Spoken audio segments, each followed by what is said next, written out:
Ignited Minds Tutorials has released a video on carbon and its compounds, specially for Class 9 students of the Maharashtra State Board. The video provides an in-depth explanation about the properties and characteristics of carbon and its compounds, along with their various applications in our daily lives.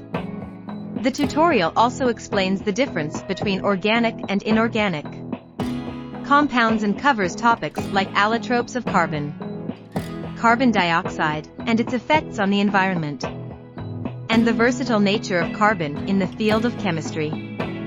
The video is designed to enhance the students' knowledge on the topic and aid them in their examination preparation. This informative tutorial breaks down complex concepts into a simple language, making it easy for students to understand. With the help of this tutorial, students can acquire a deeper understanding of the subject, explore the numerous forms of carbon, and comprehend the chemistry behind its various compounds. Overall, this tutorial is an invaluable tool for all Class 9 students of the Maharashtra Board studying carbon and its compounds.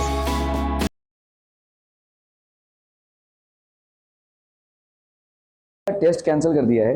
Reflection of light का test तुम लोग का हो चुका था ना? नहीं हुआ था? नहीं, रिफ्लेक्शन ऑफ लाइट का टेस्ट हुआ था क्या? हाँ, नहीं हुआ था। ओके, चलिए पहले हम इसको कर लेते हैं भाई साहब, कार्बन एंड इट्स कंपाउंड्स। ये चैप्टर जो है वो आपका 10th में भी रहेगा, so please have your concepts clear here, otherwise there will be difficulty in understanding at that point of time. Okay, carbon and its compounds में क्या क्या है people? We are going to study carbon, its occurrence, properties, allotropes, hydrocarbons, carbon dioxide and methane, occurrence, properties, uses और chapter at a glance. ठीक है, okay. Carbon क्या है भाई साहब? एक नॉन मेटालिक एलिमेंट है। कार्बन क्या है भाई साहब? एक नॉन मेटालिक एलिमेंट है। नॉन मेटालिक एलिमेंट मतलब जो मेटल ना हो, है ना?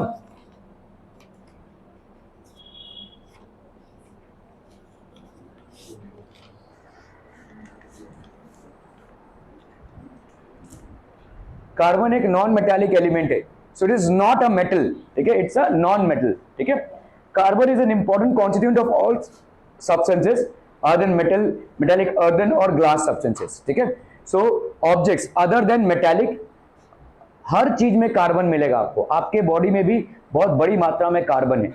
You will have carbon inside your body as well. All living organisms will have carbon, क्योंकि हर लिविंग ऑर्गेनिज्म के अंदर ग्लूकोज है और ग्लूकोज में भाई साहब कार्बन है। अगर आप देखोगे ग्लूकोज का कॉम्पोजिशन क्या है? C6H12O6, है ना? ठीक है, so carbon is an important constituent of all substances. सारे सब्सटेंसेस में आपको कार्बन मिलेगा, बजाय किसमें? मेटल्स में नहीं मिलेगा, अर्दन चीजों में नहीं मिलेगा, या ग्लास। अर्दन मतलब जैसे सुराही वगैरह हो गया जिससे बनती है, या ग्लास, प्योर ग्लास में आपको कार्बन नहीं मिलेगा। Otherwise you will get carbon in almost all substances. ठीक है, test for carbon on heating test tube containing dry leaves, a black substance remains behind in the test tube indicating the presence of carbon। अगर आपने dry leaves को लिया और एक test tube में इसको हीट किया तो एक ब्लैक रेसिड्यू बच जाएगा। ठीक है, सो कार्बन डाइऑक्साइड इवॉल्व होता है। Carbon dioxide is getting evolve. ओए उस लास्ट पे मत बैठ, इधर आगे बैठ। अरे ठीक है, तो आपका देखो भाई साहब, कार्बन का सिंबल क्या है? C। ठीक है, अगर हम देखेंगे इसका एटॉमिक नंबर क्या है? 6। मतलब इसमें नंबर ऑफ इलेक्ट्रॉन्स कितने हो जाएंगे? जो एटॉमिक नंबर होता है वही नंबर ऑफ इलेक्ट्रॉन्स होगा। Number of electrons will be 6। Number of protons अगर पूछूं कितने हो जाएंगे? 6। ठीक है, एटॉमिक मास 12 है। नंबर ऑफ न्यूट्रॉन्स कितने हो जाएंगे? 12 माइनस 6। ठीक है, तो number of neutrons in carbon will be 6। ठीक है, इलेक्ट्रॉनिक कॉन्फ़िगरेशन 6, तो पहले ऑर्बिट में 2 इलेक्ट्रॉन्स आएंगे, दूसरे ऑर्बिट में 4। ठीक है, सो वैलेंसी इसकी कितनी हो जाएगी? 4। So it can accept 4 electrons और it can donate 4 electrons. Generally ये 4 इलेक्ट्रॉन्स को एक्सेप्ट करता है। Are we clear on this one, people? ठीक है, okay. So that was about carbon's introduction. Organic compounds are obtained from plants and animals. These compounds contain carbon as their main element. तो organic compounds में भाई साहब carbon होता है। ठीक है, all organic compounds will contain carbon। सब में भाई साहब आपका कार्बन होगा। ठीक है, ऑर्गेनिक कंपाउंड्स हम किनको बोलेंगे? जो ऑर्गेनिज्म से आते हैं। ठीक है, हमारे बॉडी में कार्बन तो रहेगा ही, हमारे स्वेट में, हमारे डिस्चार्ज में, हमारे स्वेट में रहेगा, हमारा जो भी वेस्ट डिस्चार्ज है उसमें भी रहेगा, ठीक है। इन सब चीजों में जो भी लिविंग चीजों से आती हैं आपकी चीजें, उन सब में कार्बन होगा, ठीक है। Everything will contain carbon. Organic compounds obtained from plants and animals, these compounds contain carbon as their main element. Inorganic compounds are obtained from minerals. तो inorganic compounds आपके क्या, जैसे सोडियम क्लोराइड, तो सोडियम और chlorine के mineral से बन रहा है, ठीक है। आयरन, ये सब आपके इनऑर्गेनिक कंपाउंड्स हैं, ठीक है। German chemist Wohler synthesise an organic compound from an inorganic compound. देखिए पहले क्या माना जाता था, पहले ये माना जाता था कि भाई साहब, अरे यार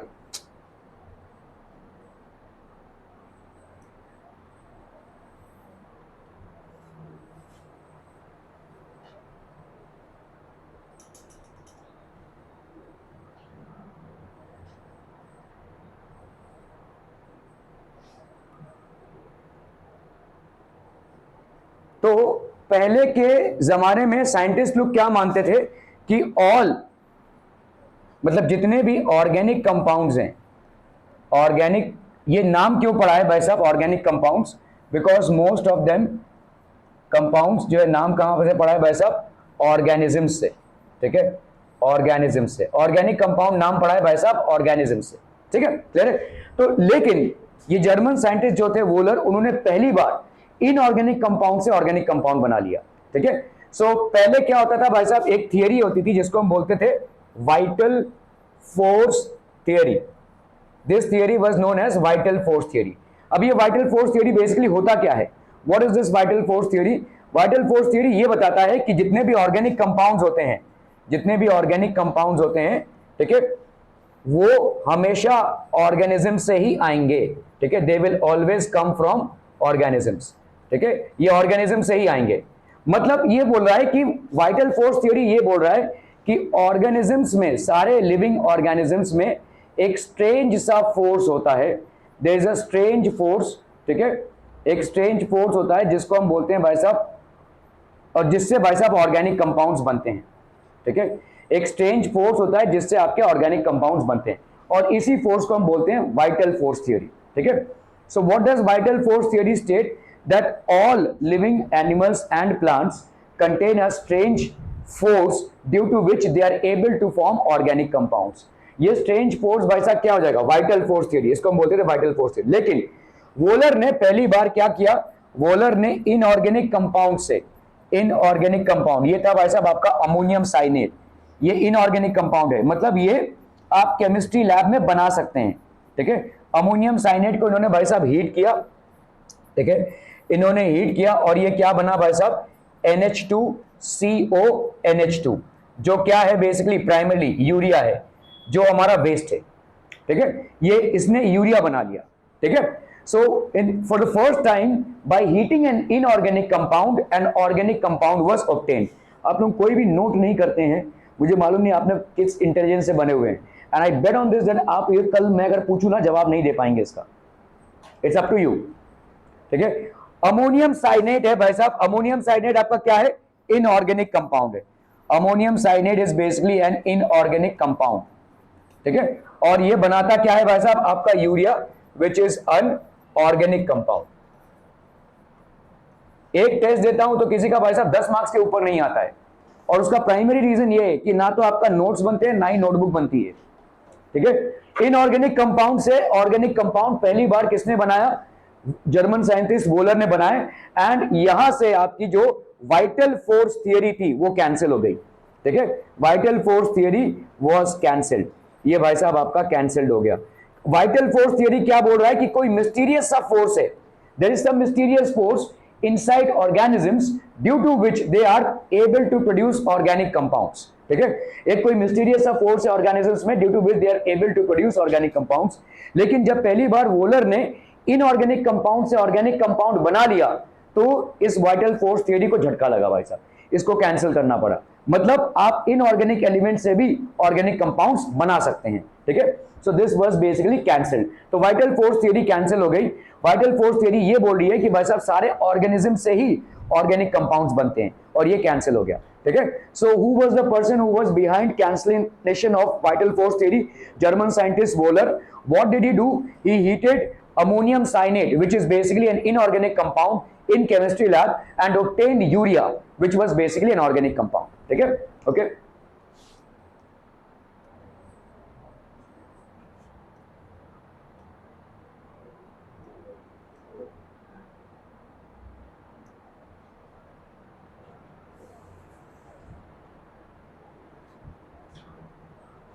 ओके, अकरेंस ऑफ कार्बन भाई साहब, carbon occurs in free state as well as in combined state.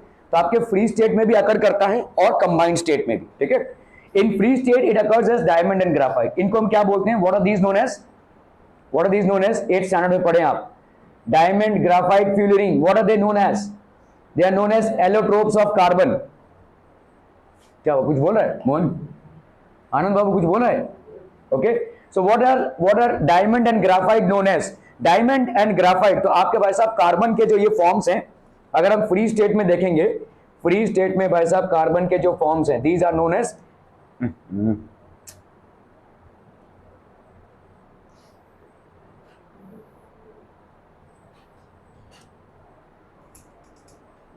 So in free state carbon occurs as diamond and graphite. तो आपके एलोट्रोप्स ऑफ कार्बन क्या क्या है बोलो? Allotropes of carbon. I hope everybody understands what is allotropes. Allotropes में भाई साहब physical properties अलग होती हैं, physical properties are different, physical properties are different, however chemical properties are the same. ठीक है, यहां पे भाई साहब आपकी chemical properties are same. Physical properties आपकी डिफरेंट है लेकिन केमिकल प्रॉपर्टीज आपकी सेम है। ठीक है, सो एलोट्रोप्स ऑफ कार्बन में क्या क्या है भाई साहब? एक हो गया भाई साहब आपका डायमंड, ठीक है, ये एक फॉर्मेट ऑफ कार्बन है। दूसरा हो गया भाई साहब आपका ग्राफाइट, दूसरा हो गया भाई साहब आपका ग्राफाइट, और तीसरा हो गया भाई साहब आपका fullerene. Fullerene, diamond, graphite and fullerene, these are the 3 allotropic forms of carbon. ठीक है, क्लियर है? Okay okay okay, so these are basically the 3 allotropic forms of carbon.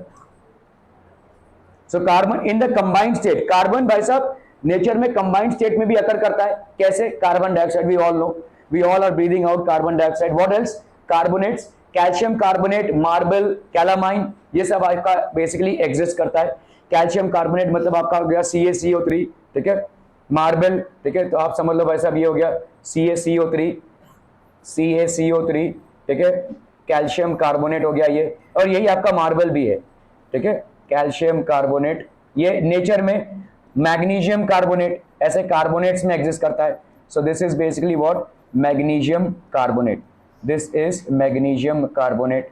ठीक है, आपके ये सारे फॉर्मेट्स में। तो carbon in combined state, it exist as carbonate, it exist, carbon in combined state it exist as carbonates. ठीक है, carbonates किसके? ज्यादा करके मेटल्स के कार्बोनेट्स। ठीक है, मेटल्स के कार्बोनेट्स, बहुत सारे टाइप के कार्बोनेट्स हैं आपका, जैसे सोडियम कार्बोनेट, देखो Na2CO3, जो बेकिंग सोडा आप यूज करते हैं, ठीक है, आपके घरों में केक बनाने के लिए, ये बेसिकली क्या है? Sodium carbonate. ये प्राइमरली यूज होता है सोप को बनाने में। ठीक है, यूज्ड इन मेकिंग सोप, ठीक है। और क्या है भाई साहब आपका? Baking soda. अगर आप देखोगे, what is baking soda? Baking soda हो गया भाई साहब आपका NaHCO3, ठीक है, NaHCO3, ये हो गया आपका बेकिंग सोडा। ठीक है, इसको हम सोडियम बाइकार्बोनेट भी बोलते हैं, this is known as sodium bicarbonate. ठीक है, या इसको हम बोलेंगे सोडियम हाइड्रोजन कार्बोनेट, सोडियम, ठीक है, hydrogen carbonate, this is also known as sodium hydrogen carbonate. ठीक है, ओके ओके ओके।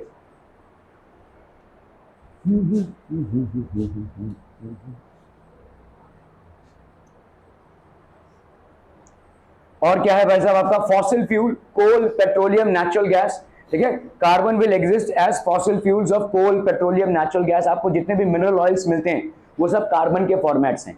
तो हुआ कैसे, ये बने कैसे हैं? बहुत सालों से, ठीक है, बहुत सालों से एनिमल और प्लांट मैटर जो सॉइल के नीचे दबा हुआ है, that was subjected to extreme amount of tremendous amount of pressure and heat, because of which they turned out to be fuels. ठीक है, so animal and plant, dead animal and plant matter which was underneath the soil, It was subjected to tremendous amount of heat and pressure because of which they transformed into coal, petroleum and natural gas. ठीक है. Carbonaceous nutrients, carbohydrates, proteins, fats, आपके body में जो भी carbohydrates हैं, fats हैं, proteins हैं, वो सारे के सारे आप में, उन सब में आपको कार्बन मिलेगा. ठीक है, उन सब में हमको कार्बन मिलेगा. ठीक है, सो ये सारी चीजें हैं भाई साहब. नेचुरल फाइबर्स, अगर देखो जैसे कॉटन आप उगाते हो, कॉटन से आपका भाई साहब कपड़े बनते हैं, सिल्क, वुल, ये सब में आपको कार्बन मिलेगा. ठीक है, all these are basically components. तो आपका कंबाइंड स्टेट में कहां कहां है? कार्बन डाइऑक्साइड में है, मेटल कार्बोनेट्स में है, फॉसिल फ्यूल्स में है, कार्बोनेशियस न्यूट्रिएंट्स में, जो आपके बॉडी में है, carbohydrates, proteins, fats, vitamin, minerals में, और नेचुरल फाइबर्स में है. ठीक है, अर्थ क्रस्ट में, अर्थ के धरती में अप्रोक्सीमेटली 0.27% आपका कार्बोनेट्स है, कोल और पेट्रोलियम है. इन अर्थ क्रस्ट अप्रोक्सीमेटली 0.27%, मतलब धरती के अंदर, ठीक है, आपके कार्बोनेट्स हैं, कोल एंड पेट्रोलियम. ठीक है, एटमॉस्फेयर में कार्बन डाइऑक्साइड कितने परसेंटेज पे है? 0.03%. ठीक है, और थोड़ा सा इसका परसेंटेज शहरी इलाकों में ज्यादा होता है. ठीक है, due to emission of fuels. Okay, properties of carbon, allotropic nature of carbon. अभी हम बात करेंगे एलोट्रोप्स के. ठीक है, एलोट्रोप्स मतलब क्या होते हैं? It is basically made up of the same substance, लेकिन क्रिस्टल में अरेंजमेंट अलग अलग होते हैं, जिसके वजह से एलोट्रोप्स बनते हैं. तो एलोट्रोप्स आपके क्या क्या हो गए? डायमंड, ग्राफाइट, और एक मैन मेड एलोट्रोप है जिसको हम फ्यूलरिन बोलते हैं, जिसपे अभी स्टडीज चल रही है. ठीक है, बकमिंस्टर फ्यूलरिन बोलते हैं हम इसको. ये एक फुटबॉल की तरह इसका क्रिस्टल शेप होता है, इसलिए इसको बकमिंस्टर फ्यूलरिन भी बोलेंगे. ठीक है, so allotropic nature of carbon, elements occurring in more than one form wherein the chemical properties of these different forms are same but their physical properties are different is called allotropy.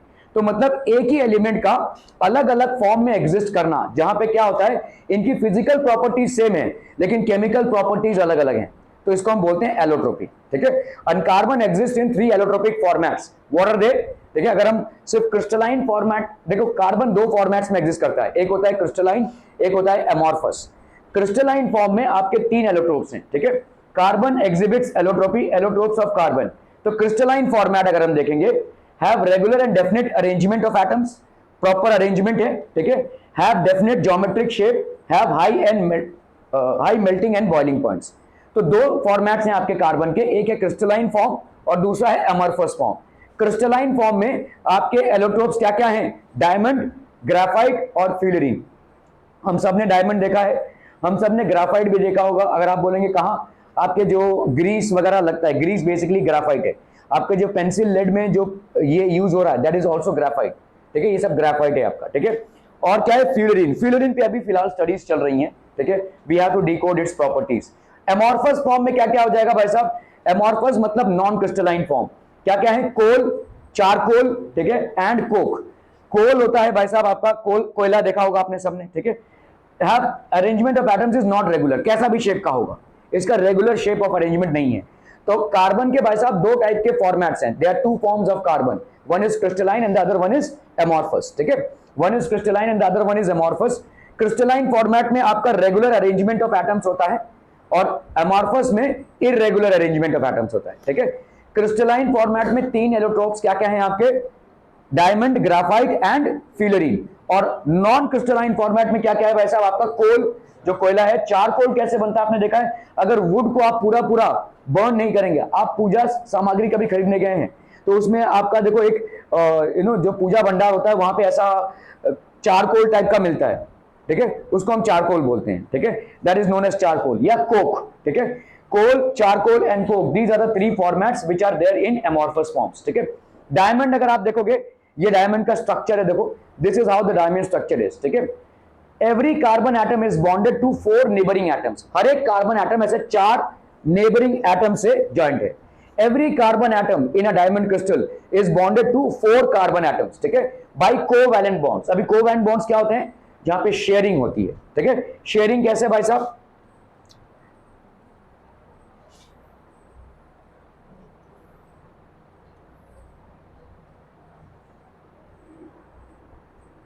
तो यहां पे क्या हो रहा है भाई साहब? आपका देखो, हर एक कार्बन एटम, लेट्स से ये वाला एक कार्बन एटम है. ठीक है, आपका देखो यहां पे ये कार्बन एटम है, ये इस वाले कार्बन एटम के साथ, इस वाले कार्बन एटम के साथ, इस वाले कार्बन एटम के साथ और इस वाले कार्बन एटम के साथ 4 कोवैलेंट बॉन्ड्स है. कैसे भाई साहब? देखो कार्बन का आपने भाई साहब क्या देखा, इलेक्ट्रॉनिक कॉन्फ़िगरेशन 2 and 4 है ना भाई साहब, 2 and 4 है क्योंकि कार्बन का 6 12 है, ऐसा है ना भाई साहब। तो 6 इलेक्ट्रॉन्स हैं, इलेक्ट्रॉनिक कॉन्फ़िगरेशन का क्या हो जाएगा 2 and 4। तो इसका मतलब कार्बन के आउटर मोस्ट ऑर्बिट में 4 इलेक्ट्रॉन्स है, 1 2 3 4। इधर वाला कार्बन भाई साहब इसके साथ कंबाइन कर जाएगा, है ना, और इधर वाला एक कार्बन इसके साथ कंबाइन कर जाएगा, इधर ऊपर एक कार्बन अपने इलेक्ट्रॉन के साथ, और इधर वाला एक इलेक्ट्रॉन। तो आपका भाई साहब अगर आप देखने जाएंगे हर कार्बन का क्या हो रहा है, ऑक्टेट कंप्लीट हो रहा है, 1 2 3 4 5 6 7 8, ठीक है। आगे वाले का भी ऐसे ही कंप्लीट होता रहेगा। तो हर एक कार्बन अपना ऑक्टेट कंप्लीट कर रहा है by means of a covalent bond. तो आप ऐसा बोल सकते हैं, देखो ये ऐसे सी सी सी सी, तो आपका टेट्रावैलेंट नेचर है कार्बन का, ठीक है। कार्बन को हमेशा 4 कोवैलेंट बॉन्ड्स की जरूरत पड़ेगी उसके आसपास, और ये कंप्लीट हो रहा है, ठीक है। So every carbon atom is bonded to, तो ये आपका डायमंड क्रिस्टल हो गया। This is basically what, this is diamond, this is diamond in which every carbon atom is bonded to 4 neighbouring atoms by covalent bonds. Carbon कभी भी ionic bond नहीं बनाएगा, carbon will never take part in ionic bond, ठीक है, it will always. तो covalent bond का भाई साहब क्या मुद्दा होता है, covalent bonds are always formed, covalent bonds जो होते हैं वो आपके हमेशा फॉर्म होते हैं by sharing of electrons. Covalent bonds are always formed by sharing of electrons, ठीक है। तो कार्बन हमेशा by sharing of electrons other elements के साथ बॉन्ड बनाएगा, ठीक है, क्लियर है। ओके ओके ओके, अरे बाबा okay okay okay. Properties of diamond, hardest natural substance. आप भाई साहब किसी 100 माले की बिल्डिंग से अगर एक डायमंड को फेंक देंगे कुछ नहीं होने वाला, उसको पटक देंगे कुछ नहीं होने वाला, diamond is not going to break, ठीक है। आपको लगेगा अरे ये तो कांच की तरह है, हाँ कांच को फेंकेंगे तो भाई साहब टूट जाएगा। हार्डेस्ट नेचुरल सब्सटेंस नोन, इससे हार्ड और कुछ नहीं, ये स्टील से भी हार्ड है, ठीक है। अगर हमारे पास डायमंड बहुत ज्यादा मात्रा में इन्वॉल्व रहता तो हम शायद भाई साहब जिस हिसाब से आयरन को यूज कर रहे हैं उस हिसाब से हम डायमंड को यूज करते थे, लेकिन स्केर्सिटी है तो बहुत कम है इसलिए हम इसको यूज नहीं कर पा रहे। Otherwise it is the hardest natural substance known, ठीक है। Diamond is the hardest natural substance known. अगर आपका भाई साहब किसी चीज को आप गिराते हैं, किसी चमकती हुई चीज को, और आपको लगता है वो डायमंड है और वो गिरता है और टूट जाता है, तो वो डायमंड नहीं है, ठीक है, इट इज नॉट डायमंड, ठीक है। It is the hardest natural substance known, its density is 3.5 grams पर सेंटीमीटर क्यूबिक। बताइए क्या डायमंड डूब जाएगा पानी में, पानी में डूबेगा क्या भाई, सिंपल है, पानी का डेंसिटी कितना होता है 1 ग्राम पर सेंटीमीटर क्यूबिक, और डायमंड का डेंसिटी कितना है 3.5 ग्राम पर centimetre cubic. So density of diamond is more than the density of water, hence it will sink in water, ठीक है, diamond will sink in water. Melting point कितना है भाई साहब 3500 डिग्री सेंटीग्रेड, डायमंड का मेल्टिंग पॉइंट है 3500 degree centigrade. 3500 degree centigrade तक जब आप इसको हीट करोगे तब जाकर वो मेल्ट होगा, ठीक है। और क्या है, when diamond is heated to 800 degree centigrade in the presence of oxygen, only carbon dioxide is formed, does not dissolve in any solvent and is resistant to acids and bases, ठीक है, bad conductor of electricity। तो ये आपके diamond के properties हो गए भाई साहब, क्या हो गया,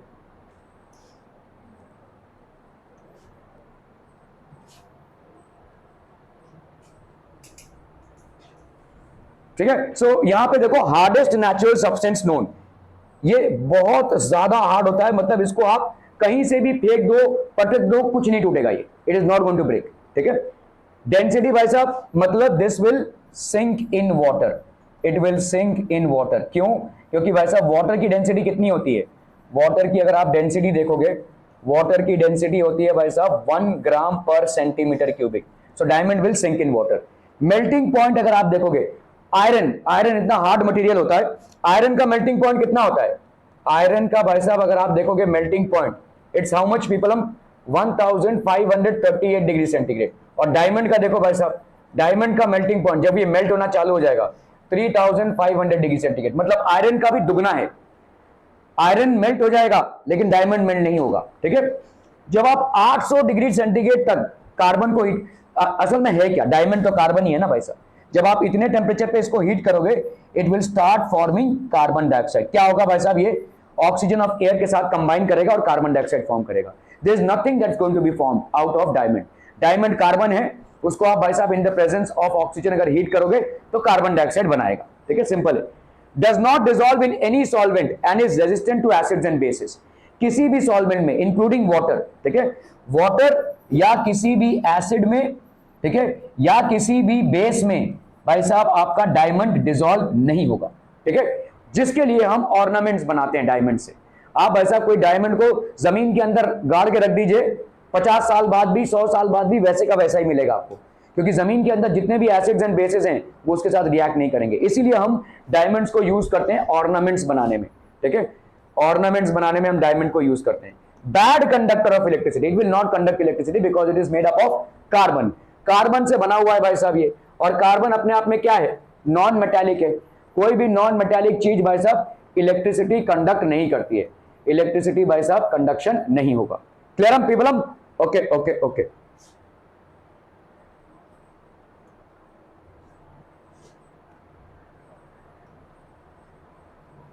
एक मिनट भाई साहब, एक मिनट। डायमंड क्या क्या है, ज्यादा करके जो आपका डायमंड होता है वो तो आप लोग ऑर्नामेंट्स बनाकर पहन के घूमते हैं उसको, वरना डायमंड का कुछ खासा यूज नहीं है। एक तो बहुत स्केर्स है, ठीक है, okay. So use in glass cutting and rock drilling machines. Glass cutting में ये जो लोग यहाँ पे ग्लास कटिंग करते हैं उनका जो नाइफ होता है वो डायमंड से बना होता है। एक्चुअल डायमंड नहीं है वो, अमेरिकन डायमंड बोलते हैं उसको, हम केमिकली बनाते हैं, ठीक है। एक्चुअल डायमंड भाई साहब ग्लास कटिंग करेंगे तो क्या ही मुनाफा होगा, ठीक है। तो एक्चुअल डायमंड नहीं होता है, उसको हम सिंथेटिक डायमंड बोलते हैं। Synthetic diamond is basically American diamond, ठीक है, वो बहुत सस्ते में आता है, आप उसको लैब में बना सकते हैं, ठीक है। तो ये glass cutting and rock drilling used as a precious stone in jewellery. Diamond knives are used in eye surgery, eye surgery में यूज होता है, ठीक है। आई सर्जरी अगर कभी भी आंखों का कोई ऑपरेशन होगा तो उसमें diamond knives are used. Diamond dust is used for polishing other diamonds. तो डायमंड को पॉलिश करने के टाइम पे थोड़ा बहुत डस्ट निकलता है, इसी डस्ट को हम घिस पिट के भाई साहब दूसरे डायमंड्स को पॉलिश करते हैं, ठीक है। Used to make windows giving protection from radiation in space and in artificial satellites. तो ये भाई साहब अगर आप स्पेस में जा रहे हैं किसी स्पेसशिप को लेकर तो वहां पे रेडिएशन बहुत ज्यादा होगा क्योंकि आप सन के पास जा रहे हो भाई साहब, ठीक है। तो इसीलिए इससे प्रोटेक्ट करने के लिए आर्टिफिशियल सैटेलाइट्स को, और खुद भी अगर कोई स्पेस शिप जा रहा होगा तो इन विंडोज को डायमंड से हम बनाते हैं, ठीक है, ग्लास पेन से नहीं बनाते। ग्रेफाइट भाई साहब क्या है, ग्रेफाइट देखो ऐसा है, अभी आप बोलोगे एक सब्सटेंस कार्बन से बना हुआ है जिसको आप बोल रहे हो डायमंड, वो इतना मतलब सख्त सब्सटेंस है, इतना हार्ड सब्सटेंस है कि उसको आप 100-200 माले की बिल्डिंग से भी फेंकोगे तो कुछ नहीं होगा। लेकिन दूसरा ही उसका भाई है ग्राफाइट, वो भी कार्बन से बना हुआ है, और ग्राफाइट भाई साहब लुब्रिकेशन में यूज होता है, मतलब मशीनों में तेल डालने के हिसाब से यूज होता है। ये जो शटर्स होते हैं इन लोग ग्राफाइट लगाते हैं, देखो काला कलर का होता है, वैसा वैसा ग्राफाइट लगा कर जाते हैं। आप पेंसिल से लिखते रहते हो वो तो घिसता रहता है ना भाई साहब, ठीक है। तो इसका मतलब ये क्यों हो रहा है, ये सिर्फ लेयरिक अरेंजमेंट की वजह से हो रहा है। यहाँ पे डायमंड में कैसा था, ऐसा ऐसा ऐसा ऐसे कार्बन ऐसे जुड़ा हुआ है, और यहाँ पे कैसा है, देखो एक कार्बन का एक शीट है, ये एक शीट है, दूसरा शीट ये है, ये तीसरा शीट है, ये चौथा शीट है। यहाँ पे कार्बन ऐसे एसोसिएटेड है 4 कार्बन एटम से, ठीक है। It is basically associated to 4 carbon atoms. तो carbon is associated to 4 carbon atoms and that's how it is called as diamond, अपना ग्राफाइट। तो इसीलिए आप देखोगे अगर तो ग्राफाइट बड़े आराम से मूव हो सकता है, it's used as a lubricant. मतलब एक लेयर और दूसरे लेयर में काफी सारा स्पेस है, there is a lot of space between the layers and that is known as graphite.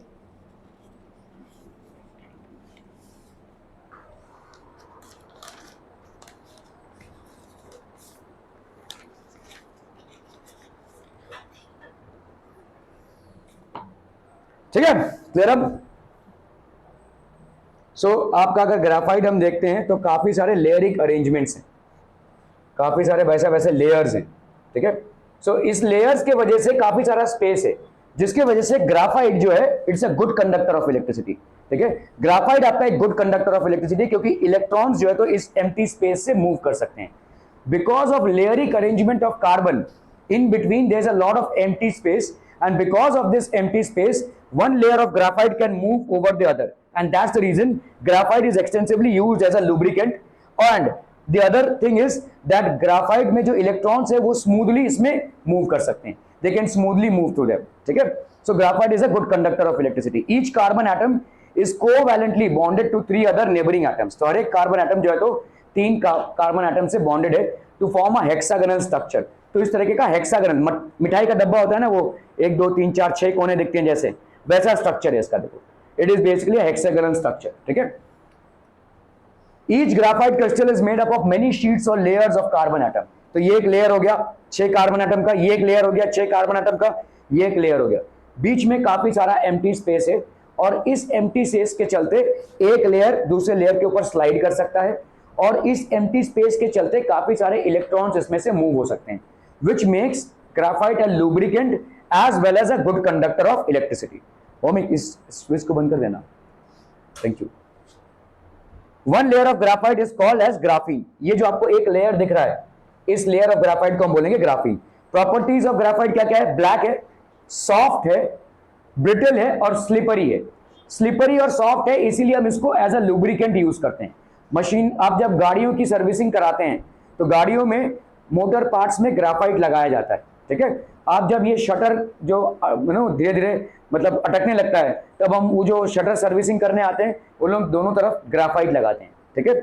Black, soft, brittle, brittle मतलब टुकड़े हो जाए जिसके, and slippery, good conductor of electricity. In spite of being non metallic in nature and made up of carbon, it is still a good conductor of electricity only because of its layeric arrangement। Graphite carbon से बना हुआ है which is non-metal and hence it should not be a good conductor of electricity, however it is still a good conductor of electricity। Why? Because there are layeric arrangements between these carbon atoms and these layeric arrangements support the flow of electrons through them, ठीक है। So it is a good conductor of electricity। What else people? Due to the layered structure, graphite can be used for writing on paper। इसको हम use कर सकते हैं for writing on paper.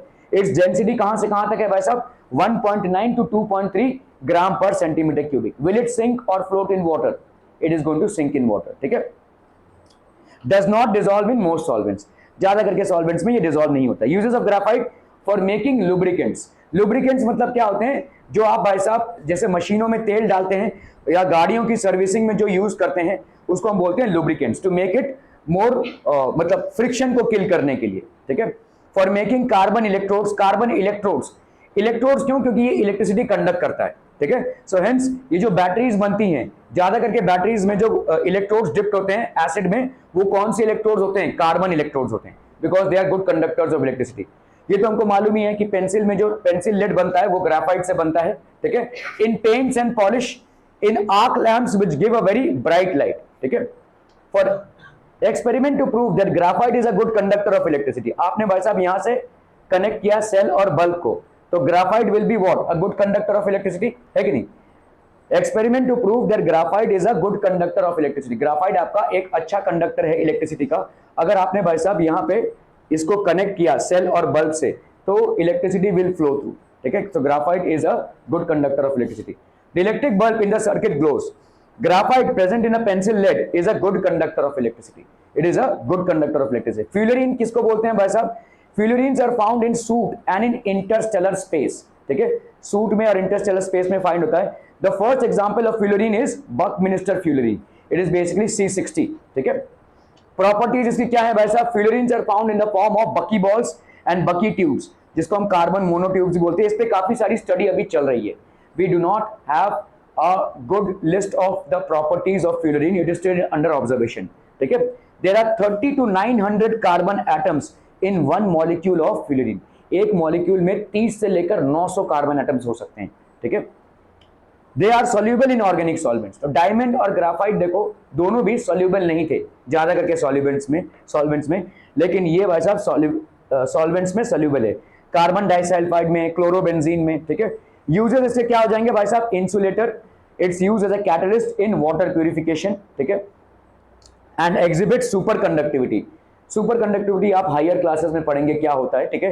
Eight certain temperatures एक conductor बन जाता है। At a higher temperature it becomes a conductor. Non crystalline या एमॉर्फस फॉर्म्स। तो आपके क्रिस्टलाइन फॉर्म्स क्या क्या हो गए भाई साहब? Crystalline allotropic forms of carbon are diamond, graphite and fullerene. Diamond is a hardest substance known, has a melting point of approximately how much? 3500 degree centigrade, doesn't conduct electricity।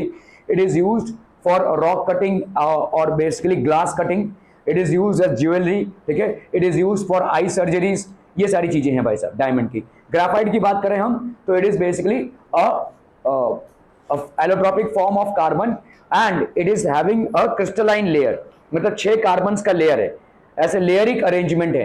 इस एक layer को हम बोलते हैं ग्राफीन, एक layer को हम बोलेंगे graphene. So it is used as a lubricant. It is a good conductor of electricity. ठीक है, it is used as a lubricant. और इसको हम किस में यूज करते हैं? As a lubricant, as pencil lead, as electrodes in cells. इन सब चीजों में भाई साहब ग्राफाइट का यूज होता है और फ्यूल है। नॉन क्रिस्टलाइन फॉर्मेट्स में क्या क्या है? Amorphous form of coal, charcoal and coke. Coal क्या होता है भाई साहब? What is coal? Coal is a fossil fuel. What is it that we mean by fossil fuel? Fossil fuel मतलब बहुत सालों से कोई जो डेड एनिमल्स एंड प्लांट्स हैं, जो जमीन के अंदर दबे पड़े हुए हैं, डेड एनिमल्स एंड प्लांट्स, उन पे काफी सारा प्रेशर और हीट की वजह से उनका ट्रांसफॉर्मेशन हो जाता है। They get transformed into fuels. Okay, different types of coal. तो आपके देखो, सबसे जो जमीन में हम जाते हैं और पहले जो हमको मिलता है उसको हम बोलते हैं पीट। उसके और थोड़ा डीप जाएंगे तो हमको मिलता है लिग्नाइट, और थोड़ा डीप जाएंगे तो हमको मिलता है बिटुमिनस कोल, और सबसे डीप में बेस्ट फॉर्मेट ऑफ कोल मिलता है हमको जिसको हम बोलते हैं एंथ्रासाइट। ठीक है, peat is not that great in terms of burning. Formation of peat is the first step in the formation of coal. तो जमीन के थोड़े ही नीचे आपको पहला स्टेज में पीट मिलेगा। Formation of lignite is the second stage in the formation of coal. Formation of bituminous coal is the third step in the formation of coal, and anthracite is the purest form of coal. ये सबसे अच्छा variety है कोल का। ठीक है, contains यहाँ पे 60% carbon है। ठीक है, ज्यादा इसमें वाटर रहेगा तो इसमें धुआं ज्यादा होगा। अगर आप पीट को यूज करेंगे तो इसमें धुआं ज्यादा देगा आपको, आग कम मिलेगी और धुआं ज्यादा मिलेगा। 60% कार्बन है। लिग्नाइट में 60 to 70% कार्बन है।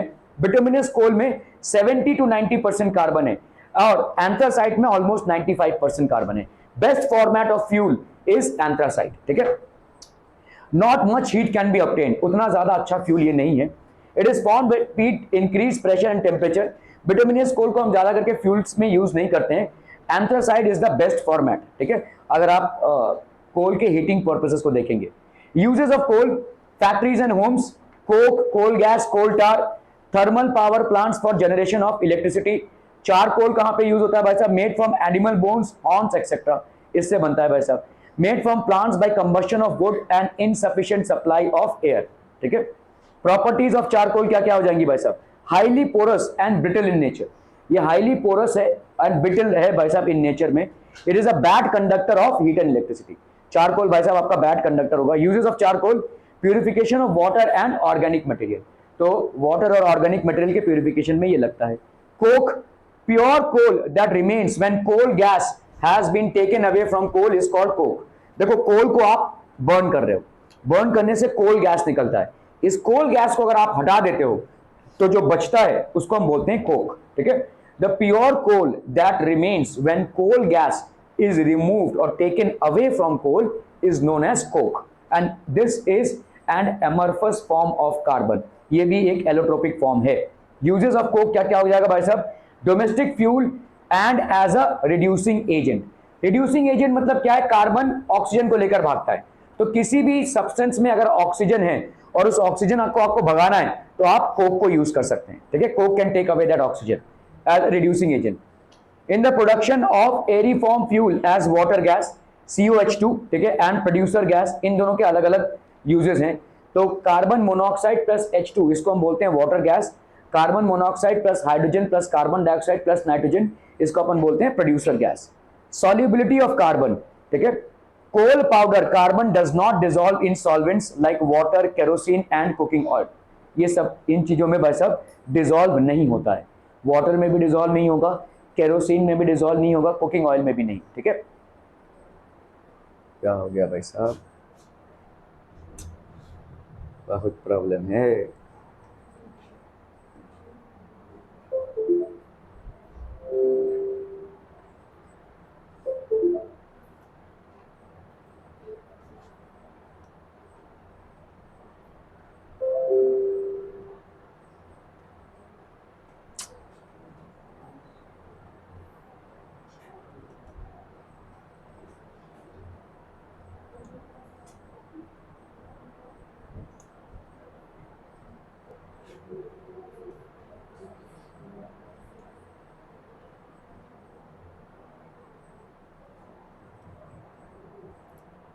कार्बन आपका लास्ट चैप्टर है। आपका सिलेबस बड़ा उल्टा पुल्टा है। बाकी सारे स्कूल से आपका सिलेबस, सेंट जोसेफ का सिलेबस वर्स्ट है, कुछ भी दे देते हैं।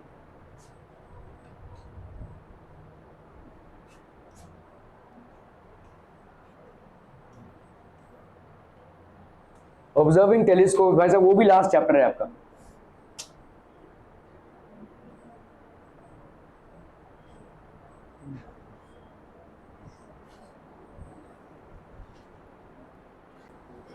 Okay, so people will talk about hydrocarbons here, ठीक है। हाइड्रोकार्बन्स भाई साहब, तो कार्बन की एक प्रॉपर्टी है जिसको आपको याद रखना है, इस प्रॉपर्टी को अपन क्या बोलते हैं, कैटेनेशन, ठीक है। इस प्रॉपर्टी को अपन बोलते हैं कैटेनेशन। कैटेनेशन मतलब क्या होता है, कार्बन 4 कोवैलेंट बॉन्ड्स बना सकता है, ठीक है। कार्बन कैन और has to form, can and has to form 4 covalent bonds, ठीक है। तो भाई साहब कार्बन के आजू बाजू 4 ऐसे कोवैलेंट बॉन्ड्स होंगे। और हाइड्रोजन एक भिखारी है भाई साहब, हाइड्रोजन को क्या चाहिए भाई साहब, 1 इलेक्ट्रॉन चाहिए। अगर हम हाइड्रोजन को देखते हैं तो उसके पास 1 इलेक्ट्रॉन है और कार्बन को भाई साहब शेयर करने के 4 इलेक्ट्रॉन है। तो हर एक में क्या हो जाएगा, देखो ये कार्बन हो गया, ये कार्बन के 4 इलेक्ट्रॉन, आउटर मोस्ट ऑर्बिट की बात कर रहा हूं। देखो कार्बन का भाई साहब क्या है, 12C6 है, ठीक है। तो C6 है मतलब 6 इलेक्ट्रॉन्स, 6 इलेक्ट्रॉन्स को अगर हम बराबर डिवाइड करें तो 2 and 4 हो गया, तो 4 इलेक्ट्रॉन्स हुए आउटर मोस्ट ऑर्बिट में, ये 4 इलेक्ट्रॉन्स आउटर मोस्ट ऑर्बिट के हो गए। हाइड्रोजन पे आओ भाई साहब, हाइड्रोजन क्या होता है, हाइड्रोजन के पास 1 प्रोटॉन 1 इलेक्ट्रॉन है ना भाई साहब। तो इसका atomic mass, atomic number same है 1, तो इसका 1 ही इलेक्ट्रॉन होगा।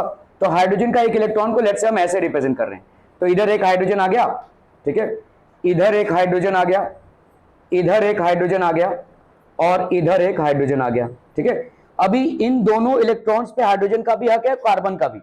तो ये हाइड्रोजन क्या हो रहा है भाई साहब, हाइड्रोजन इज कंप्लीटिंग, हम यहां पे बोलेंगे hydrogen is completing nearest inert gas, nearest inert gas configuration, nearest inert gas configuration of helium, क्योंकि हीलियम भाई साहब नियरेस्ट इनर्ट गैस है और हीलियम के पास 2 इलेक्ट्रॉन्स हैं, ठीक है, क्लियर है। और ये जो दो और ये 2 इलेक्ट्रॉन्स हैं, इस पे कार्बन का भी हक है, शेयरिंग हो रही है ना भाई साहब इलेक्ट्रॉन्स की।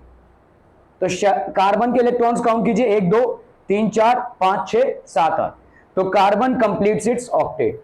तो कार्बन भाई साहब क्या हो जाएगा, it completes it's octet, it completes it's octet, ये भाई साहब अपना ऑक्टेट कंप्लीट कर रहा है और इसी से बनते हैं आपके हाइड्रोकार्बन्स। तो हाइड्रोकार्बन्स मतलब क्या हो गए, कार्बन के आजू बाजू हमारा क्या है, कार्बन का बॉन्डिंग किसके साथ हो रहा है, हाइड्रोजन के साथ, इनको हम बोलेंगे हाइड्रोकार्बन्स, ठीक है। और इन हाइड्रोकार्बन्स को अगर हम देखें, इन हाइड्रोकार्बन्स को अगर हम देखें तो 3 टाइप के हाइड्रोकार्बन्स हैं, ठीक है। हाइड्रोकार्बन्स, ठीक है, हाइड्रोकार्बन्स आपके 3 टाइप के हैं और ये 3 टाइप बेसिकली क्या हो जाएंगे भाई साहब, there are 3 types of hydrocarbons, ठीक है। One is what, one is known as alkanes, alkanes, the other one is alkenes, ठीक है, अदर वन इज एल्कीन्स, और तीसरा भाई साहब हो जाएगा आपका एल्काइंस, ठीक है। जैसे यहां पे एल्केन्स का जनरल फॉर्मूला क्या होता है, CnH2n+2, एल्कीन्स का जनरल फॉर्मूला क्या होता है, CnH2n, और एल्काइंस का जनरल फॉर्मूला क्या होता है, CnH2n-2। इन दोनों को, एल्कीन्स और एल्काइंस को हम क्या बोलते हैं, अनसैचुरेटेड हाइड्रोकार्बन्स, ठीक है। So these are known as unsaturated hydrocarbons, ठीक है, these are known as unsaturated hydrocarbons, these are known as unsaturated hydrocarbons, clear है भाई साहब, ठीक है, ओके। जैसे आप देखो इसका पहला मेंबर क्या हो जाएगा, ये हो जाएगा CH4, दूसरा मेंबर क्या हो जाएगा, देखो C2 हो गया और H क्या हो जाएगा, 2 2 4, 4 + 2 6, इसको अपन क्या बोलेंगे, मीथेन, ठीक है, इसको अपन क्या बोलेंगे भाई साहब, ethane, this is known as ethane, और ऐसा चलता जाएगा भाई साहब। इसके बाद आएगा C3, 2 3 6, 6 + 2 8, सो C3H8, ये क्या हो गया भाई साहब आपका propane, this is known as propane.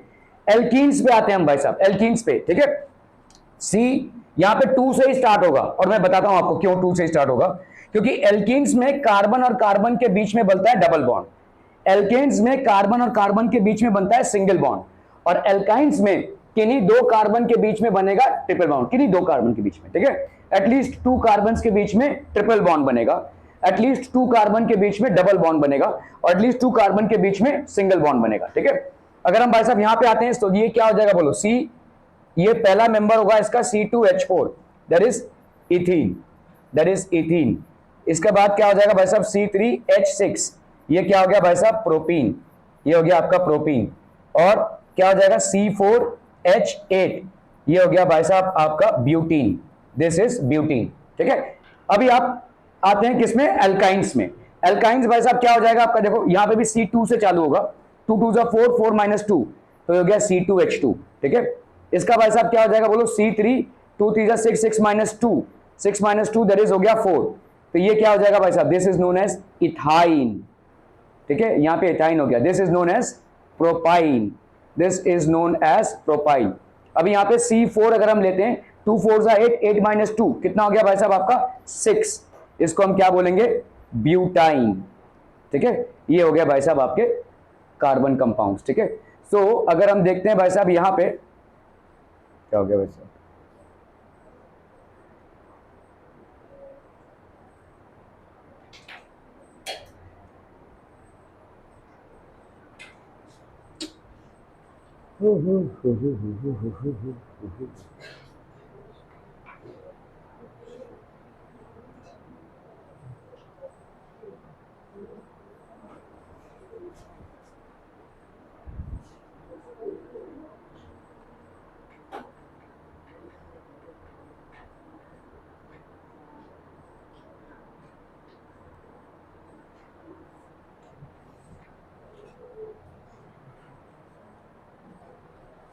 ठीक है। ओके, अभी हम बात करते हैं इसके स्ट्रक्चर की, ठीक है। तो जैसे यहां पे देखोगे अगर आप सब सिंगल बॉन्ड होंगे, जैसे मीथेन को अगर मैं स्ट्रक्चर को रिप्रेजेंट करूं तो ये कैसा होगा, CH, ये H, एक H इधर और एक H इधर, ये हो गया मीथेन। अगर मैं इथेन को रिप्रेजेंट करूं तो क्या होगा, C और C में भाई साहब ऐसा सिंगल बॉन्ड दिखेगा आपको, H H H, ये H, ये H और ये हो गया भाई साहब आपका H, ठीक है, क्लियर है। अगर हम प्रोपेन की बात करें तो क्या हो जाएगा बोलो, C C और ये C, सबके आजू बाजू भाई साहब 4 कोवैलेंट बॉन्ड्स होने चाहिए, तो H H H, यहां पे H, यहां पे H, यहां पे H, यहां पे I,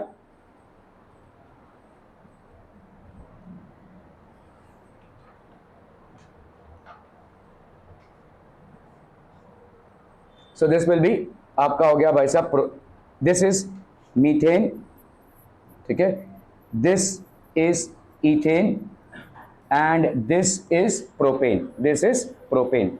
समझ में आता है पीपल। हम इस पे आते हैं, देखो इथीन पे, यहां पे डबल बॉन्ड दिखेगा आपको, तो इथीन पे हो गया डबल बॉन्ड और ये H और ये H, तो ये हो गया आपका डबल बॉन्ड, ठीक है। प्रोपीन पे आते हैं, किसी एक पे डबल बॉन्ड होगा,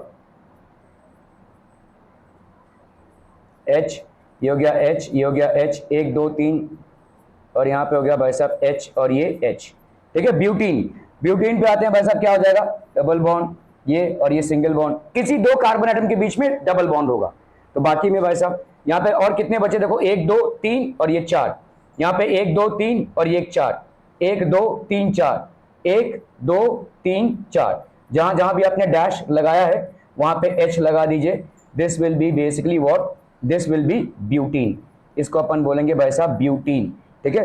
ये क्या हो जाएगा बोलो आपका propene, this will B propene, this will be what, ethene, this will B ethene. अभी हम आते हैं भाई साहब, यहां पे क्या लग रहा है, किन्हीं 2 कार्बन एटम्स के बीच में ट्रिपल बॉन्ड होगा, ठीक है। सो यहां पे क्या हो जाएगा बोलो, C2H2 है, तो C2 मतलब 2 कार्बन एटम है, इनके बीच में ट्रिपल बॉन्ड, और कितने आपके आ जाए, देखो 3 इधर तो 1 इधर, बस 4, 1 इधर, ये बन गया आपका क्या, C2H2, जिसका नाम क्या है भाई साहब, इथाइन, जिसका नाम है इथाइन। अभी हम प्रोपाइन की बात करें, अगर 1 2 3, यहां पे भाई साहब 3 कार्बन एटम, 2 कार्बन एटम्स के बीच में ट्रिपल बॉन्ड, ये हो गया भाई साहब आपका H, यहां पे कोई स्कोप ही नहीं है, 3 इधर और 1 4, है ना, इधर कितना हो जाएगा, 1 2 3 और ये 4, ठीक है। ये आपका क्या बन जाएगा भाई साहब, C3 1 2 3 4, C3H4, that is what, propyne, propyne. और आपका क्या बन जाएगा भाई साहब, यहां पे 1 2 3 4,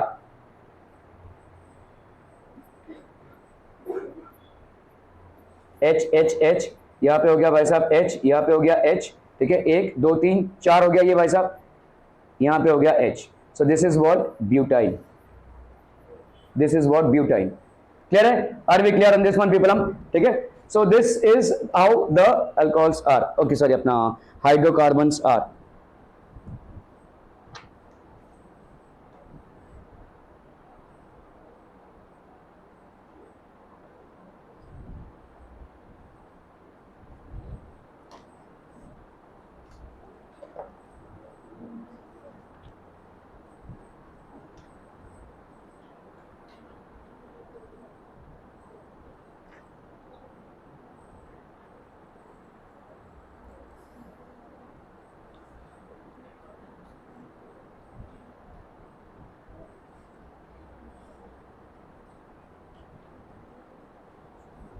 ओके आपका एक और जो इसमें टॉपिक है वो है कार्बन डाइऑक्साइड, ठीक है। कार्बन डाइऑक्साइड अगर आप देखोगे, ठीक है, CO2 एक गैस है which all living things are basically breathing out, ठीक है। ओके कार्बन डाइऑक्साइड का मॉलिक्यूलर फॉर्मूला है, तो आपका जो मॉलिक्यूलर मास है वो कितना हो जाएगा, कार्बन डाइऑक्साइड का मॉलिक्यूलर मास ये 12, तो 1 इंटू 12 प्लस 2 इंटू 16 है ना, 1 इंटू 12। कार्बन का मास कितना है भाई साहब 12, और ऑक्सीजन का मास कितना है भाई साहब 16, तो 1 इंटू 12 प्लस 2 इंटू 16, तो 12 plus 32, that is how much 44 atomic mass unit.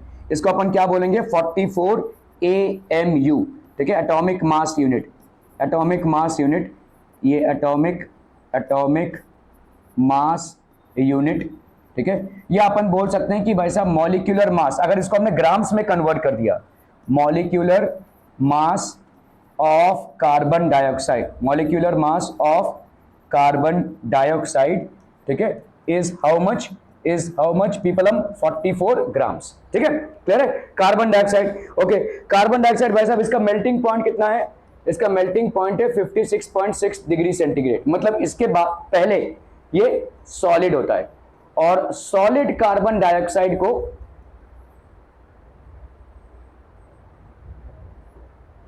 क्या हो रहा है भाई साहब, भूचाल आ रहा है।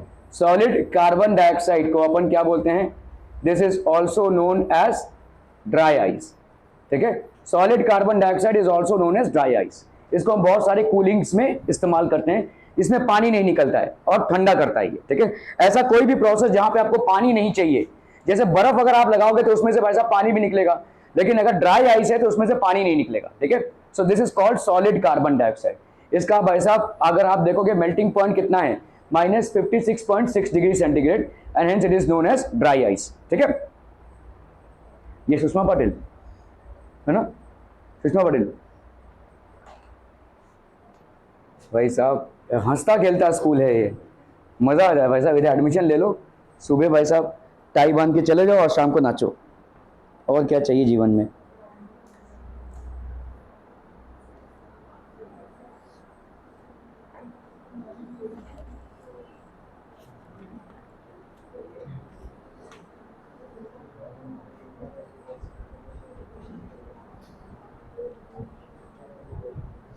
ओके अभी हम देखेंगे प्रिपरेशन ऑफ कार्बन डाइऑक्साइड, ठीक है।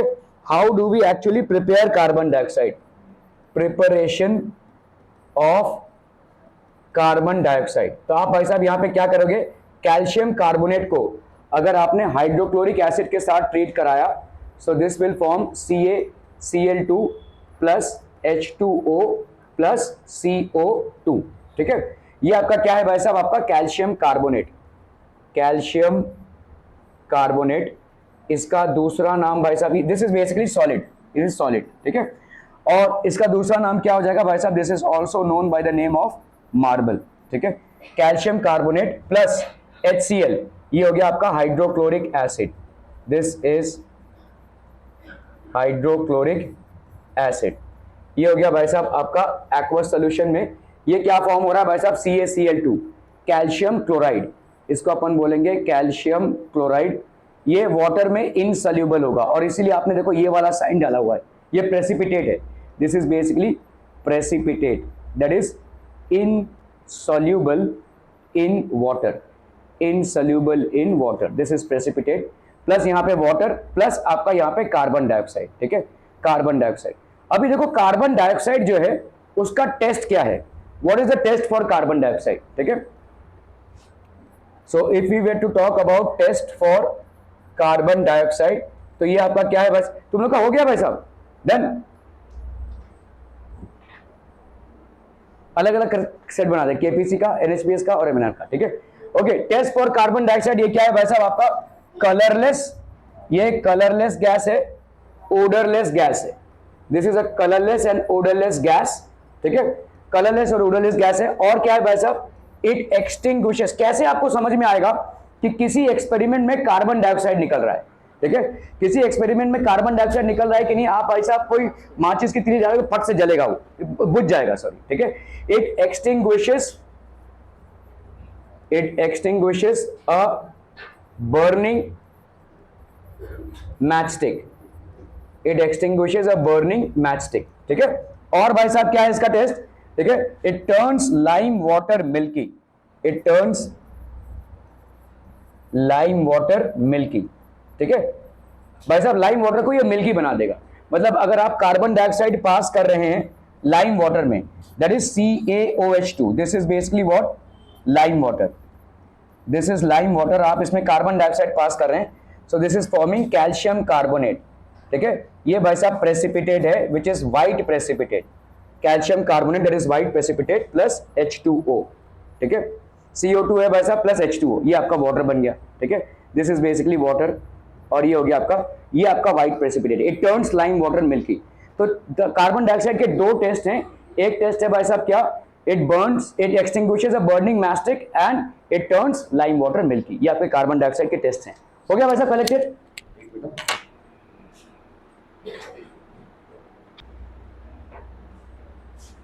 ओके, सो पीपल इन अभी हम देखेंगे भाई साहब कार्बन डाइऑक्साइड की केमिकल प्रॉपर्टीज। तो ये तो फिजिकल प्रॉपर्टीज हो गई। Generally carbon dioxide in the atmosphere exist in the form of gas, ठीक है। वरना इसका अगर हम देखेंगे भाई साहब मेल्टिंग पॉइंट बहुत कम है, विच इज हाउ मच, -56.6, मतलब -56.6 में ये सॉलिड से लिक्विड हो जाता है, ठीक है। सो जनरली आपका गैसियस स्टेट में एग्जिस्ट करता है। अभी हम कुछ केमिकल प्रॉपर्टीज देखते हैं भाई साहब कार्बन डाइऑक्साइड की, ठीक है। केमिकल प्रॉपर्टीज आपके भाई साहब कोर्स में फिलहाल दो ही है केमिकल प्रॉपर्टीज। एक है भाई साहब aqueous solution of sodium hydroxide, ये सोडियम हाइड्रोक्साइड है, इसमें अगर आप कार्बन डाइऑक्साइड पास करेंगे it will form sodium carbonate that is Na2CO3, ठीक है, प्लस भाई साहब आपका बनेगा H2O, ठीक है। ये हो गया आपका carbon dioxide in the form of gas, इसको हम aqueous solution of sodium hydroxide लिखेंगे। So this is sodium hydroxide, ठीक है, sodium hydroxide which is basically a base, इसका एक्वस सॉल्यूशन लिया है, and carbon dioxide as a gas, ठीक है, carbon dioxide as a gas, ठीक है। ये क्या बनाएगा भाई साहब आपका sodium carbonate, this will form sodium carbonate plus H2O that is water, ठीक है, क्लियर है। तो आपका भाई साहब यहाँ पे इसको बैलेंस करने के लिए हमने 2 कर दिया। अभी देखो बैलेंस है, Na2 है भाई साहब, कार्बन कितना है, इधर 1 है, इधर भी 1 है, O देखिए कितना है 2 + 2 4, तो यहाँ पे 3 + 1 4, H कितना है उधर 2 और इधर 2, तो परफेक्टली बैलेंस इक्वेशन है। सोडियम कार्बोनेट को हम जनरली यूज करते हैं टू मेक सोप्स, ठीक है, टू मेक सोप्स, ओके। अभी जैसे आपको मैंने बताया कि sodium hydrogen carbonate which is nothing but आपका बेकिंग सोडा है, इसका भी काफी सारा यूजेस है। तो अगर आप कार्बन डाइऑक्साइड को किस में पास करेंगे भाई साहब, NaOH में, ठीक है, और NaOH और भाई साहब क्या है आपका, सॉरी Na2CO3, सोडियम कार्बोनेट जो बना आपका यहाँ पे, ठीक है, Na2CO3 प्लस H2O, ठीक है। तो अगर कार्बन डाइऑक्साइड को पास कर रहे हैं किसमें, Na2CO3 जो बना है, एक्वा सोल्यूशन लिया है आपने इसका वाटर, ठीक है, दिस इज बेसिकली वाटर, ये आपका क्या हो गया sodium carbonate, this is basically what sodium carbonate, ये हो गया भाई साहब आपका सोडियम कार्बोनेट, ठीक है। और ये हो गया आपका कार्बन डाइऑक्साइड गैस, ठीक है, carbon dioxide in the form of gas, ठीक है। तो इसको अगर आप पास करेंगे व्हाट विल इट फॉर्म, ठीक है, यहाँ पे भाई साहब क्या बन जाएगा NaHCO3, ठीक है। अभी 2 लगा दो यहाँ पे, देखो 2Na हो गया, यहाँ पे भी 2Na है, C यहाँ पे 2 है तो ये भी भाई साहब 2 है, H देखो यहाँ पे 2 है तो ये भी भाई साहब 2 है, 3 2 6 है यहाँ पे 1, 3 + 3 + 4 5 + 1 6, परफेक्टली बैलेंस इक्वेशन है ये, ठीक है। इसको अपन क्या बोलेंगे, sodium hydrogen carbonate, this is known as sodium hydrogen carbonate, ठीक है। Other name is what, baking soda, ठीक है, या हम इसको बोल सकते हैं सोडियम बाइकार्बोनेट भी बोल सकते हैं इसको, this is also known as sodium bicarbonate, और अपन इसको बेकिंग सोडा भी बोल सकते हैं, ठीक है, this is also known as baking soda, ठीक है। अभी हम फटाफट से देखते हैं भाई साहब कार्बन डाइऑक्साइड के यूजेस क्या क्या हैं, ठीक है, यूजेस ऑफ कार्बन डाइऑक्साइड। तो यूजेस क्या क्या हो जाएंगे भाई साहब, आपने देखा रहेगा कोई भी कोल्ड ड्रिंक की बोतल को आप खोलेंगे तो आपका फटाक से फिज निकलेगा, ठीक है, तो आपका भाई साहब फिज निकलेगा, and this is called basically carbon dioxide. तो used in aerated drinks, used in aerated drinks, इसमें यूज होता है भाई साहब, ठीक है। और क्या होता है भाई साहब, used in fire extinguishers, fire extinguishers में भाई साहब आपका कार्बन डाइऑक्साइड यूज होता है, फायर एक्सटिंग्विशर्स में आपका कार्बन डाइऑक्साइड यूज होता है। ये जो लाल कलर का फायर एक्सटिंग्विशर आपको दिखता है, जैसे आप इसको प्रेस करते हैं जोर से कार्बन डाइऑक्साइड निकलता है, ठीक है, बहुत जोर से भाई साहब आपका कार्बन डाइऑक्साइड निकलेगा, ठीक है। और ये होता क्यों है वो भी देख लेते हैं हम भाई साहब। इसके अंदर होता है भाई साहब NaHCO3, ठीक है, ये NaHCO3 होता है, देखो ऐसा रहता है, ये कंटेनर है, यहाँ पे क्या है NaHCO3 है, दिस इज बेसिकली NaHCO3, और इधर एक ऐसा उसमें भाई साहब आपका होता है एसिड, इसमें होता है भाई साहब एसिड। जैसे आप इस नॉब को प्रेस करते हैं ये एसिड भाई साहब इसमें गिर जाता है, ठीक है, और ये एसिड जनरली आपका क्या होता है भाई साहब H2SO4, ठीक है, ये हो जाएगा आपका H2SO4, ठीक है। तो आपका H2SO4 जब इसमें गिरेगा, जैसे आप नॉब को प्रेस करेंगे इसमें ये गिरेगा, और ये क्या फॉर्म होगा भाई साहब, this is going to form sodium sulphate, that is Na2SO4 plus आपका भाई साहब क्या हो जाएगा, आपका H2O प्लस CO2, ये बहुत बड़ी मात्रा में निकलेगी, ठीक है। NaHCO3 है, यहाँ पे 2 है तो इसको अपन को 2 लिखना पड़ेगा, तो 2 हो गया। S देखो यहाँ पे 1 है, यहाँ पे 1 है, O कितना है 4, और 3 2 6 10 है भाई साहब, 4 + 5, यहाँ पे C कितना है देखो 2, तो इसको अपन को 2 करना पड़ेगा, ठीक है, क्लियर है। अभी देखो कर लो भाई साहब, 2 2 4, 4 + 4 8, और यहाँ पे भाई साहब आपका, तो इसको 2 कर दो, ठीक है। अब कर लो, देखो Na कितना है इधर 2, इधर कितना है 2, S कितना है 1, इधर 1, ठीक है, H कितना है यहाँ पे 2 + 2 4, यहाँ पे कितना हो जाएगा 2 2 4, ठीक है। C कितना है भाई साहब 2, यहाँ पे भाई साहब C कितना है 2, O कितना है भाई साहब 2 2 4 5 6, 6 + 4 10, 4 3 2 6, ये आपका परफेक्टली बैलेंस इक्वेशन है। ये हो गया आपका भाई साहब sodium bicarbonate, this is what people, हम सोडियम बाइकार्बोनेट। ये क्या है भाई साहब आपका डाइल्यूट सल्फ्यूरिक एसिड, ठीक है, ये हो गया भाई साहब आपका डाइल्यूट सल्फ्यूरिक एसिड, यही फायर एक्सटिंग्विशर में यूज होता है, ठीक है। इससे बनता है sodium sulphate which is basically a solid, और वाटर, और बहुत बड़ी मात्रा में कार्बन डाइऑक्साइड गैस प्रोड्यूस होता है, कार्बन डाइऑक्साइड गैस प्रोड्यूस होता है, और ये कार्बन डाइऑक्साइड गैस जप्प से निकलेगा ऐसे, ठीक है, ये बहुत जोर से निकलेगा, और कार्बन डाइऑक्साइड गैस जो है फायर को एक्सटिंग्विश कर देता है। होता क्या है, जहां पे भी फायर हो रहा है उसके ऑक्सीजन सप्लाई को कार्बन डाइऑक्साइड काट देता है, ठीक है, ऑक्सीजन का सप्लाई नहीं मिलता, कार्बन डाइऑक्साइड की एक लेयर जमा हो जाती है, जिसकी वजह से वो भाई साहब it is used as a fire extinguisher, ठीक है। तो it is largely used in aerated drinks, और एक और तीसरा इसका बहुत इंपॉर्टेंट यूज है solid dry ice, solid dry ice, ठीक है। ये कार्बन डाइऑक्साइड जब भाई साहब आइस फॉर्मेट में होता है, इसको हम मिल्क और मिल्क प्रोडक्ट्स को स्टोर करने में लगाते हैं, मिल्क एंड मिल्क प्रोडक्ट्स, ठीक है, मिल्क एंड मिल्क प्रोडक्ट्स को भाई साहब इससे स्टोर करते हैं, सॉलिड ड्राई आइस इसको हम बोलेंगे, ठीक है। So these are pretty much the properties. Dry cleaning में यूज होता है, देखो ड्राई क्लीनिंग कुछ ऐसी चीजें होती हैं जिसको आप भाई साहब वाटर से वॉश नहीं कर सकते, जैसे आपके कोट्स जैकेट्स, ठीक है, इनको हम ड्राई क्लीनिंग यूज करते हैं, और ड्राई क्लीनिंग में आपका कार्बन डाइऑक्साइड यूज होता है। Are we clear to these things people? So these are certain uses of carbon dioxide.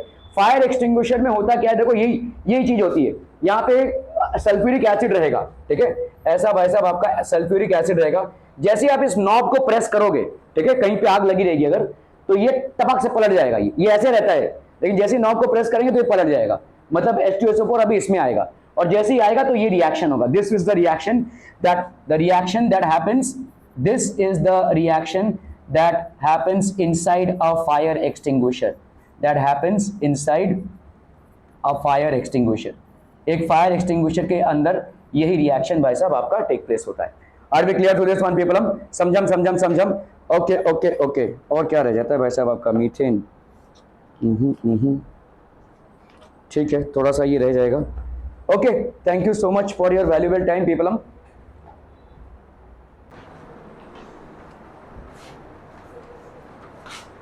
Okay people, in carbon and its compounds हमने भाई साहब जो पढ़ा था उसमें एक और चीज जो थी वो थी क्या? कार्बन की कोवैलेंट बॉन्ड्स होती है ना भाई?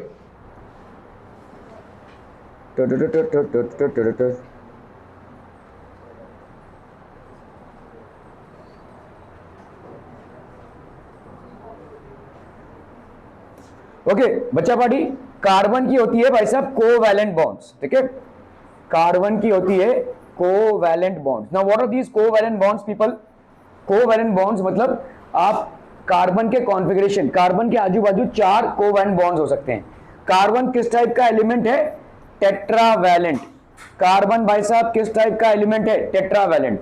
मतलब कार्बन के आजू बाजू 4 ऐसे बॉन्ड्स होंगे जिस भी एलिमेंट के साथ होंगे, और इन बॉन्ड्स को अपन क्या बोलेंगे? Covalent bonds. कोवैलेंट बॉन्ड्स क्या होते हैं बच्चा पार्टी? एनीवन? कोवैलेंट बॉन्ड्स आपके होते हैं formed by sharing of electrons, ठीक है? Formed by sharing of electrons. Covalent bonds are formed by sharing of electrons. Clear people? Hmm ठीक है, ओके। और इसमें दोनों से एक इलेक्ट्रॉन शेयर होंगे, ठीक है? तो अपन ने भाई साहब यहाँ पे कोवैलेंट बॉन्ड, पहला हम कार्बन कंपाउंड जो देख रहे हैं वो क्या है? मीथेन, CH4, ठीक है? तो मीथेन आपका है भाई साहब एक बहुत ही अच्छा फ्यूल है, एक्सीलेंट फ्यूल है ये हमारा, ठीक है? This is an excellent fuel, और ये एक सैचुरेटेड हाइड्रोकार्बन है, सैचुरेटेड हाइड्रोकार्बन, ठीक है? This is basically what people? हम सैचुरेटेड हाइड्रोकार्बन। सैचुरेटेड हाइड्रोकार्बन क्या होता है? एनीवन? तू तब से घड़ी देख रहा था, किसका ये? किसका है? तुम लोग में से किसी का है ना? बहुत बढ़िया, जब तुझसे लेना अब तुम। हाँ, सैचुरेटेड हाइड्रोकार्बन किसको बोलते हैं? अरे भाई साहब, 2 टाइप के आपके हाइड्रोकार्बन होते हैं। हाइड्रोकार्बन मतलब क्या होता है बोलो? हाइड्रोजन और कार्बन में जो बॉन्डिंग होती है इसको हम बोलते हैं हाइड्रोकार्बन। 2 टाइप के हाइड्रोकार्बन होते हैं, एक होता है सैचुरेटेड, दूसरा होता है भाई साहब अनसैचुरेटेड, ठीक है? One is saturated hydrocarbon and the other one is unsaturated hydrocarbon. Saturated hydrocarbon मतलब, बोला जल्दी से बोला फटाफट। सैचुरेटेड हाइड्रोकार्बन मतलब कार्बन और कार्बन के बीच में सिंगल बॉन्ड होगा। कार्बन, 2 कार्बन के बीच में सिंगल बॉन्ड का होना पूरे। अभी देखो ये कार्बन का जो चेन है, एक पर्टिकुलर ऑर्गेनिक कंपाउंड में 2 कार्बन भी हो सकते हैं, 1 कार्बन भी हो सकता है, 15 कार्बन भी हो सकते हैं, 150 कार्बन भी हो सकते हैं, 1000 कार्बन भी हो सकते हैं, ठीक है? लेकिन इन कार्बन्स के बीच में जब सिंगल कोवैलेंट बॉन्ड होता है तो उसको हम बोलते हैं सैचुरेटेड हाइड्रोकार्बन, ठीक है? So people are, what is saturated hydrocarbon? ठीक है, व्हेन सैचुरेटेड हाइड्रोकार्बन, कार्बन और कार्बन के बीच में भाई साहब क्या होगा? Single covalent bond.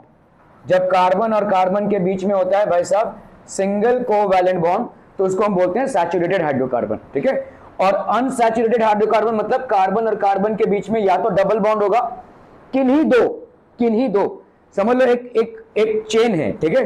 50 carbon atom है, उनमें से किसी 2 कार्बन एटम के, कम से कम किसी 2 कार्बन एटम्स के बीच में अगर डबल बॉन्ड होता है तो उसको हम बोलते हैं अनसैचुरेटेड, या ट्रिपल बॉन्ड होगा, ठीक है? किन्हीं 2, ठीक है? तो एटलीस्ट, कम से कम at least 2 carbon atoms have a double bond, तो इसको हम बोलेंगे भाई साहब, इसको हम बोलेंगे अनसैचुरेटेड हाइड्रोकार्बन। और दूसरा अनसैचुरेटेड हाइड्रोकार्बन किन्हीं 2 कार्बन एटम्स के बीच में ट्रिपल बॉन्ड है, ठीक है? Triple bond, so triple covalent bond, this is triple covalent bond between at least 2 carbon atoms, at least 2 carbon atoms, ठीक है? तो ट्रिपल कोवैलेंट बॉन्ड है between at least 2 carbon atoms, clear है? इन दोनों categories को हम क्या बोलते हैं भाई साहब? अनसैचुरेटेड। इसको भी और इसको भी, और इसको क्या बोलेंगे अपन, सैचुरेटेड। सिंगल कोवैलेंट बॉन्ड मतलब क्या होता है, कार्बन और कार्बन के बीच में इस वाले कार्बन का एक इलेक्ट्रॉन, इस वाले कार्बन का इलेक्ट्रॉन, बाकी इनकी कुछ भी शेयरिंग हो रही होगी, ठीक है। डबल कोवैलेंट बॉन्ड मतलब इस वाले कार्बन के 2 इलेक्ट्रॉन और इस वाले कार्बन के 2 इलेक्ट्रॉन, ये दोनों शेयर हो रहे हैं। और ट्रिपल कोवैलेंट बॉन्ड मतलब इस वाले कार्बन के 3 इलेक्ट्रॉन और इस वाले कार्बन के 3 इलेक्ट्रॉन, ये शेयर हो रहा है। समझ में आ रहा है ये? Are we clear on this one people? ठीक है। इसको अपन क्या बोलते हैं, इसको बोलते हैं एल्केन, एल्केन। इसको अपन क्या बोलते हैं भाई साहब, इसको बोलते हैं एल्कीन, और इसको भाई साहब क्या बोलेंगे, alkyne. This is known as alkyne. Are we clear to this one people? ठीक है, ओके। सो ये तो हो गया भाई साहब आपके। तो अभी हम पहला वाला जो स्ट्रक्चर पढ़ेंगे वो किसका है, आपका मीथेन का, ठीक है। मीथेन, मीथेन क्या होता है भाई साहब, CH4। तो मीथेन मतलब आपका हाइड्रोजन के पास एक एक इलेक्ट्रॉन है और कार्बन के कितने इलेक्ट्रॉन है, 4। आपने देखा भाई साहब कार्बन के आउटर मोस्ट ऑर्बिट में होता है भाई साहब 4 इलेक्ट्रॉन्स, ठीक है, और हाइड्रोजन के आउटर मोस्ट ऑर्बिट में होता है भाई साहब 1 इलेक्ट्रॉन, ठीक है। तो कार्बन का ये 1 2 3 4 इलेक्ट्रॉन्स हो गए। हाइड्रोजन अपने एक इलेक्ट्रॉन के साथ आ रहा है, तो हाइड्रोजन का 1, ये हाइड्रोजन का एक और, ये हाइड्रोजन का एक और ये हाइड्रोजन का एक और, ठीक है। तो ये हो गया भाई साहब हाइड्रोजन, हाइड्रोजन, हाइड्रोजन और ये हाइड्रोजन, और कार्बन, ठीक है। तो अभी हाइड्रोजन के आप कितने इलेक्ट्रॉन गिनोगे, 2, ठीक है। हाइड्रोजन के आप कितने इलेक्ट्रॉन गिनोगे भाई साहब, 2, और कार्बन के कितने, 1 2 3 4 5 6 7 8, दोनों भी शेयर कर रहे हैं इलेक्ट्रॉन्स। तो कार्बन का हो गया भाई साहब 8 इलेक्ट्रॉन्स। 2 इलेक्ट्रॉन्स का होना आउटर मोस्ट ऑर्बिट में, 2 इलेक्ट्रॉन्स का होना नियरेस्ट इनर्ट गैस कॉन्फ़िगरेशन हम बोलते हैं, नियरेस्ट इनर्ट गैस, ठीक है। इनर्ट गैस हीलियम का कॉन्फ़िगरेशन है, ठीक है। 2 आउटर मोस्ट, तो हाइड्रोजन क्या कर रहा है भाई साहब, अपना इनर्ट गैस कॉन्फ़िगरेशन पूरा कर रहा है, और कार्बन भी भाई साहब अपना इनर्ट गैस कॉन्फ़िगरेशन पूरा कर रहा है, क्योंकि उसके आउटर मोस्ट ऑर्बिट में 8 इलेक्ट्रॉन्स आ रहे हैं, ठीक है। तो ये दोनों भी क्या हो जाएंगे, स्टेबल हो जाएंगे कंबाइन करके। तो स्ट्रक्चरल फॉर्मूला क्या हो गया भाई साहब, ये मतलब देखो इसका 1 इलेक्ट्रॉन और इसका 1 इलेक्ट्रॉन, ये जो एक डैश है, ये डैश मतलब इसकी तरफ से 1 इलेक्ट्रॉन आ रहा है और इसकी तरफ से 1 इलेक्ट्रॉन आ रहा है, that is 1 dash which states, ठीक है। Carbon and hydrogen having 1 dash between them indicates that 1 electron is coming from carbon and the other electron is coming from hydrogen. Here also 1 electron is coming from carbon, the other electron is coming from hydrogen, same here and the same here as well. तो इससे आपका क्या बन रहा है भाई साहब, structural formula of methane. Are we clear to this one people? ठीक है, ये इलेक्ट्रॉनिक डॉट स्ट्रक्चर हो गया। Covalent compounds are poor conductors of heat and electricity, ठीक है। ये भाई साहब पुअर कंडक्टर्स होते हैं कोवैलेंट कंपाउंड्स, क्यों, एनीवन? क्योंकि आयन से नहीं बनते हैं, ये शेयरिंग ऑफ इलेक्ट्रॉन से बनते हैं, ठीक है। They are basically by sharing of electrons, these compounds are formed by sharing of electrons. तो ये आपके poor conductors, they are not formed due to ions, ठीक है। तो हम यहां पे बोल सकते हैं not formed by ions, they are not formed by ions, ये आयंस से फॉर्म नहीं होते हैं, इसीलिए भाई साहब क्या हो जाएगा, दे विल बी, ये आपके क्या हो जाएंगे, they are not formed by ions, they are formed by sharing of electrons, hence they are poor conductors of both heat and electricity. इसमें से हीट और इलेक्ट्रिसिटी दोनों भी नहीं जाएगी, ठीक है, okay. They are soluble in organic solvents but insoluble in water. Organic solvents क्या क्या होते हैं उसका नाम देख लीजिए। ऑर्गेनिक सॉल्वेंट का एक हो जाएगा भाई साहब, जैसे ऑर्गेनिक सॉल्वेंट में एक आएगा आपका इथाइल अल्कोहल। क्या होता है इथाइल अल्कोहल? बोतल खोलिंग दारू पोरिंग, ठीक है, इथाइल अल्कोहल मतलब दारू, ठीक है। सो ये एक ऑर्गेनिक सॉल्वेंट है। दूसरा आपका ऑर्गेनिक सॉल्वेंट क्या हो जाएगा बोलो, कार्बन डाइसल्फाइड, ठीक है। ये भी आपका भाई साहब क्या है, एक ऑर्गेनिक सॉल्वेंट है, CS2 जिसको हम बोलते हैं, ठीक है। इथाइल अल्कोहल का हो जाएगा C2H5OH और कार्बन डाइसल्फाइड का हो जाएगा CS2। ये हो गया भाई साहब आपके ऑर्गेनिक सॉल्वेंट्स, ठीक है। बट इनसॉल्युबल इन वाटर, ये वाटर में सॉल्युबल नहीं होते हैं, ठीक है। ये वाटर में ये अगर तुम भाई साहब इन कंपाउंड्स को वाटर में डिसॉल्व करने की कोशिश करोगे, they will not be soluble in water, ठीक है। ऑर्गेनिक कंपाउंड्स आपके भाई साहब जितने properties of covalent compound, they have low melting and boiling points, ये बहुत ही आसानी से टूट जाते हैं। देखो अगर एक पॉजिटिव बनता है और एक नेगेटिव, जैसे आपने देखा है सोडियम क्लोराइड, सोडियम क्या बन जाता है भाई साहब पॉजिटिव, वो अपना इलेक्ट्रॉन खो देता है, और क्लोरीन क्या बन जाता है नेगेटिव, वो एक इलेक्ट्रॉन गेन कर लेता है। अभी पॉजिटिव और नेगेटिव जबरदस्त फोर्स ऑफ अट्रैक्शन से एक दूसरे के साथ जुड़े रहेंगे। इनको तुम हीट करोगे तो ये भाई साहब टूटने नहीं वाला, ये बॉन्ड टूटने नहीं वाला। लेकिन जहां पे शेयरिंग है वहां पे थोड़ा सा भी हीट सप्लाई करोगे तो वो टूट जाएगा, ठीक है। तो इसीलिए कोवैलेंट बॉन्ड्स की मेल्टिंग पॉइंट और बॉइलिंग पॉइंट दोनों भी बहुत लो होती है। They have very low melting points and boiling points, they can be easily broken down by heat. क्या ये समझ में आ रहा है भाई साहब, ठीक है। तो आयनिक कंपाउंड्स का जनरली हमको दिखता है कि उनका मेल्टिंग पॉइंट और बॉइलिंग पॉइंट बहुत हाई रहता है, ठीक है, बट कोवैलेंट कंपाउंड्स का मेल्टिंग पॉइंट और बॉइलिंग पॉइंट दोनों भी बहुत लो होता है। Are we clear to this one people? Okay okay okay.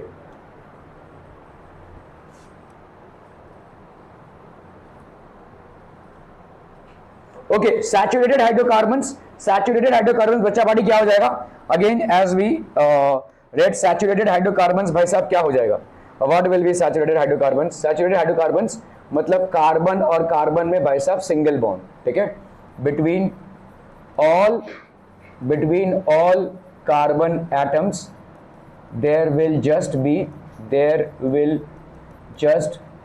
be a single covalent bond, ठीक है भाई साहब, सिंगल कोवैलेंट बॉन्ड ही होगा, तो इसको हम सैचुरेटेड हाइड्रोकार्बन्स बोलेंगे, ठीक है। Clear clear clear, okay okay okay. Saturated hydrocarbon हो गया भाई साहब ये तो। The hydrocarbons having only one single bond between carbon atoms are called saturated hydrocarbons. Example आपका भाई साहब इथेन, देखो यहाँ पे इथेन क्या हो रहा है? इथेन भाई साहब आपका, इथेन को अगर आप देखोगे यहाँ पे, सो इथेन का देखो ये कार्बन, यहाँ पे ये वाला कार्बन और कार्बन के बीच में क्या है? सिंगल बॉन्ड है, ठीक है। इससे एक इलेक्ट्रॉन आया हुआ है, इससे एक इलेक्ट्रॉन आया हुआ है, इससे एक इलेक्ट्रॉन आया हुआ है, इससे एक इलेक्ट्रॉन, ये इलेक्ट्रॉन इससे, ये इलेक्ट्रॉन इससे, ये इलेक्ट्रॉन इससे, ये इलेक्ट्रॉन इससे, ये इलेक्ट्रॉन इससे, ठीक है। R be understanding this people? समझ में आ रही है? तो कार्बन और कार्बन के बीच में भाई साहब क्या हुआ है? सैचुरेटेड हाइड्रोकार्बन है। This is basically saturated hydrocarbon. तो इथेन हो गया भाई साहब आपका C2H6, ठीक है।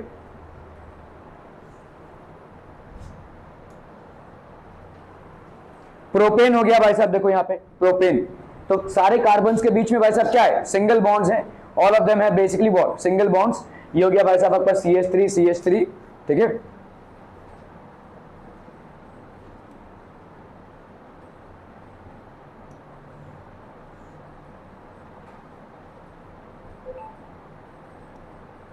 तो आपका देखो यहाँ पे CH3, ये हो गया CH3, देखो ये CH3 हो गया, ये CH2 और ये हो गया CH3। सारे कार्बन्स के बीच में आपको क्या दिख रहा है? सिंगल बॉन्ड दिख रहा है, ठीक है। This is known as ethane. ये आपका देखो इथेन का, देखो अगर मैं मीथेन का बोलूं तो ये मीथेन का डायग्राम हो गया, ये मीथेन का डायग्राम है। मीथेन में एक ही कार्बन है, ठीक है, this is basically what? Methane, ठीक है। इसका बड़ा भाई हो गया भाई साहब इथेन, मतलब इसमें 2 कार्बन है और कार्बन के आजू बाजू 4 बॉन्ड्स चाहिए, ठीक है। तो एक ये हो गया भाई साहब, यहाँ पे आपने हाइड्रोजन भर दिया। इसका फॉर्मूला अगर मैं लिखूं तो क्या हो जाएगा? 1 Ca और 4 H है, तो CH4। इसका फॉर्मूला अगर लिखूं तो क्या हो जाएगा? C2 1 2 3 4 5 6, C2H6 हो गया। इसके बाद आता है भाई साहब आपका प्रोपेन। प्रोपेन का स्ट्रक्चर क्या हो जाएगा बोलो? 3 कार्बन एटम्स हैं, so there are basically how many carbon atoms here? 3, 1 2 3, ठीक है। H H H H H H H, तो ये क्या हो जाएगा भाई साहब? 3 3 H8, C3H8, क्लियर है। इसके बाद इसका बड़ा भाई क्या हो जाएगा भाई साहब? ब्यूटेन। ब्यूटेन को अगर आपको रिप्रेजेंट करना है तो कैसे ही रिप्रेजेंट करेंगे भाई साहब? ब्यूटेन मतलब 1 2 3 4, सब में भाई साहब एक एक कार्बन बॉन्ड, ठीक है। बाकी सब भाई साहब क्या हो जाएंगे? आपके हाइड्रोजन्स, ठीक है। All the rest will be basically hydrogen, सारे बाकी तमाम क्या हो जाएंगे? All of them will be hydrogen. So ये हो गया आपका भाई साहब ब्यूटेन। और इसका अगर आप फॉर्मूला लिखेंगे तो क्या हो जाएगा बोलो? C4 1 2 3 4 5 6 7 8 9 10, H कितना है? 10, C4H10, क्लियर है? Are be clear? सो ये फैमिली है बेसिकली, एल्केन की फैमिली है, ठीक है। Unsaturated hydrocarbons, the hydrocarbons having at least 1 multiple bond. ये मल्टीपल बॉन्ड मतलब क्या हो सकता है? डबल बॉन्ड भी हो सकता है और ट्रिपल बॉन्ड भी। द हाइड्रोकार्बन्स, और उसमें कम से कम एक अगर आपका मल्टीपल बॉन्ड होगा, दैट इज डबल बॉन्ड और ट्रिपल बॉन्ड, तो उसको अपन क्या बोलेंगे? Unsaturated hydrocarbon. This is known as unsaturated hydrocarbon, ठीक है। सो यहां पे आप अगर देखोगे, the hydrocarbons having at least 1 multiple bond, it can be double और ट्रिपल। तो आपका भाई साहब कार्बन कार्बन के बीच में एक डबल बॉन्ड का होना, ठीक है, या कार्बन कार्बन के बीच में एक ट्रिपल बॉन्ड का होना, this is called unsaturated hydrocarbon, ठीक है। क्लियर है? क्लियर है? क्लियर है? एग्जाम्पल भाई साहब आपका इथीन हो गया, देखो यहाँ पे कार्बन और कार्बन दो बॉन्ड्स हैं, ठीक है, कार्बन के आजू बाजू 4 कोवैलेंट बॉन्ड होने चाहिए, तो ये वाले कार्बन का गिनो 1 2 3 4, ये वाले कार्बन का गिनो 1 2 3 4, और हाइड्रोजन का भाई साहब 1 है। Are we clear on this one people hmm, ठीक है। सो यहाँ पे भाई साहब आपका क्या हो जाएगा, this will B C double bond H. So this will be what people? This is ethene. ये हो जाएगा भाई साहब आपका ethene, ठीक है। क्लियर है people hmm, are we clear on this one hmm, okay. ये हो गया भाई साहब आपका इथाइन।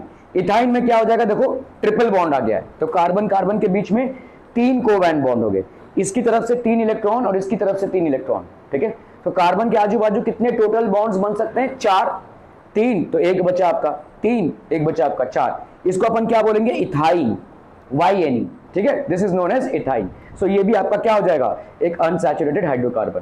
समझे कि नहीं भाई साहब, बहुत बढ़िया भाई साहब। State whether the given statement is true or false. A carbon atom can form maximum 6 covalent bonds. कितने बनेंगे, कितने बनेंगे शीतल, जल्दी से बोलना है, हाँ क्या पता, अच्छा जी, अरे कितने बनेंगे, 3, क्यों, अरे अभी तो हम देख रहे हैं भाई साहब 4 कोवैलेंट बॉन्ड्स बनेंगे, 4 कोवैलेंट बॉन्ड्स क्यों, अरे भाई साहब पूरी रामायण पढ़ डाली, उसके बाद बोलते हो सीताराम की मौसी भाई साहब। 1 2 3 4 आपका देखो C है, C का इलेक्ट्रॉनिक कॉन्फ़िगरेशन क्या है भाई साहब, 2 and 4, तो आउटर मोस्ट ऑर्बिट में कितने इलेक्ट्रॉन्स हैं, 4, तो कार्बन हमेशा ही 4 कोवैलेंट बॉन्ड्स बनाएगा, और इन 4 कोवैलेंट बॉन्ड्स में एक इलेक्ट्रॉन कार्बन का रहेगा, ठीक है। So state whether the given statement is true or false, a carbon atom can form maximum 6 covalent bonds, it is wrong, it can form maximum 4 covalent bonds. और यही जो carbon की प्रॉपर्टी है 4 covalent bonds form करने की, इस property को अपन क्या बोलते हैं, tetravalency. This property is known as tetravalency. इसी प्रॉपर्टी को अपन क्या बोलेंगे, the property of forming 4 covalent bonds around it is known as tetra. Tetra मतलब होते हैं 4, और वैलेंसी मतलब आपका जो इलेक्ट्रॉनिक कॉन्फ़िगरेशन को पूरा करे, ठीक है। क्लियर है पीपल हम, भाई साहब थोड़ा ध्यान दीजिए यहाँ पे।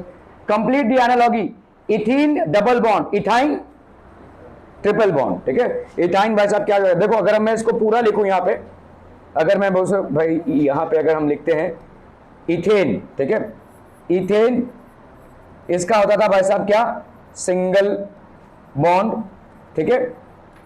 इथीन इसका क्या हो जाएगा भाई साहब, डबल बॉन्ड, ठीक है, इसका हो जाएगा भाई साहब डबल बॉन्ड, और उसी का भाई साहब इथाइन, ठीक है, इथाइन इसका हो जाएगा भाई साहब ट्रिपल बॉन्ड, ठीक है, ये हो जाएगा भाई साहब ट्रिपल बॉन्ड। यहाँ पे दोनों भी कार्बन एटम्स में क्या है, सिंगल बॉन्ड है, यहाँ पे दोनों कार्बन एटम में क्या है, डबल बॉन्ड है, और यहाँ पे दोनों कार्बन एटम में ट्रिपल बॉन्ड है, ठीक है। यहाँ पे देखोगे अगर ANE ये है सफिक्स, एथ इसमें भी है ANE है, यहाँ पे एथ इसमें भी है लेकिन ये है सफिक्स ENE, ठीक है, और यहाँ पे देखोगे एथ इसमें भी है लेकिन यहाँ पे सफिक्स क्या है, आइन, YNE। समझ में आ रहा है ये, तो जब भी आपका ANE होगा कोई भी कंपाउंड, उसमें सारे कंपाउंड्स में, सारे कार्बन्स में क्या होगा, सिंगल कोवैलेंट बॉन्ड। अगर ENE होगा तो सारे कार्बन्स के बीच, सारे कार्बन में कम से कम 2 कार्बन के बीच में एक डबल बॉन्ड होगा, और YNE होगा तो कम से कम 2 कार्बन एटम के बीच में एक ट्रिपल बॉन्ड होगा। Are be clear to this one people hmm, समझ में आ रहा है। तो इथाइन का भाई साहब क्या हो जाएगा, ट्रिपल बॉन्ड, ठीक है, ट्रिपल बॉन्ड। अगर मैं इन सबके फॉर्मूलेज लिखूं, देखो इथेन का फॉर्मूला क्या हो जाएगा, इथेन का फॉर्मूला होगा भाई साहब C2H, बता सकते हैं क्या हो जाएगा, देखो यहाँ पे C और ये C, और भाई साहब सब अब 4, 1 2 3, C2 1 2 3 4 5 6, C2H6, इथीन C2 आपका भाई साहब क्या हो जाएगा, देखो डबल बॉन्ड हो गया यहाँ पे। अभी कितने ही बचे आपके पास, 2 3 4, 2 3 4, तो आपका यहाँ पे क्या हो जाएगा, this will be basically ethene, ठीक है, और यहाँ पे इथाइन, इथाइन C2H2, देखो भाई साहब यहाँ पे क्या हो जाएगा, C ट्रिपल बॉन्ड C और यहाँ पे एक H, और यहाँ पे एक H, ठीक है, खत्म भाई साहब ये, ठीक है। ये हो गया आपका एल्केन। इस कंपाउंड को अपन क्या बोलते हैं, this is known as alkane, ठीक है। इसको अपन क्या बोलते हैं, एल्कीन, ठीक है। और देखो भाई साहब वही फर्क है, सिर्फ एन इन, और ये वाला क्या हो जाएगा बोलो, alkyne, this is known as alkyne भाई साहब, ये यही फर्क है भाई साहब, ठीक है। क्लियर है, क्लियर है, क्लियर है people, hmm okay okay okay. So आपका डबल बॉन्ड, ये ट्रिपल बॉन्ड हो जाएगा। Find the odd one out, ethane, propene, propane, methane. Odd one कौन हो जाएगा, प्रोपीन, क्यों, प्रोपीन में डबल बॉन्ड होगा, ये एन, ये एन, ये एन, इन सब में भाई साहब सिंगल बॉन्ड है, सिर्फ एक प्रोपीन में आपका डबल बॉन्ड हो जाएगा। So all these are what, saturated hydrocarbon, and this is what, unsaturated hydrocarbon, ठीक है। अगर हम बोलने जाएंगे भाई साहब ये वाला क्या हो जाएगा, this will be, this is going to be what, unsaturated, unsaturated. इसमें भाई साहब क्या होगा, इसमें होगा भाई साहब कार्बन कार्बन के बीच में, एक कार्बन के बीच में डबल बॉन्ड, ये सारे भी क्या हो जाएंगे भाई साहब, saturated. All these will be saturated hydrocarbon, ठीक है। Clear hmm clear hmm clear hmm people hmm, okay okay okay. Carbon dioxide and methane, methane, occurrence and properties, reaction of carbon with oxygen. जब आप भाई साहब कार्बन को बर्न करते हैं, कोल को बर्न कर लिया, किसी भी कार्बन को आपने बर्न किया अगर, ठीक है, डायमंड को भी आप बर्न करेंगे तो कार्बन डाइऑक्साइड ही बनेगा, अभी डायमंड को आप नहीं बर्न करेंगे ऑब्वियसली, ठीक है। तो कोल को उठा लिया, आप कोल को बर्न कर रहे हैं, तो ये जो आपका निकल रहा है ये क्या करेगा भाई साहब, मॉइस्ट ब्लू लिटमस, ठीक है। So reaction of carbon with oxygen on ignition, ignition मतलब किसी चीज को इग्नाइट करना, और इग्नाइट करना मतलब ऑक्सीजन के प्रेजेंस में आप उसको हीट कर रहे हैं, ठीक है। So on ignition the carbon reacts with oxygen in air to form carbon dioxide gas. तो आपका कार्बन और ऑक्सीजन कंबाइन करके क्या बनेगा, carbon dioxide. If the gas formed is tested with moist blue litmus paper, the litmus paper turns from blue to red. तो ये blue litmus paper भाई साहब क्या हो जाएगा, it will turn from blue to red, ठीक है। ये भाई साहब आपका हो जाएगा blue to red.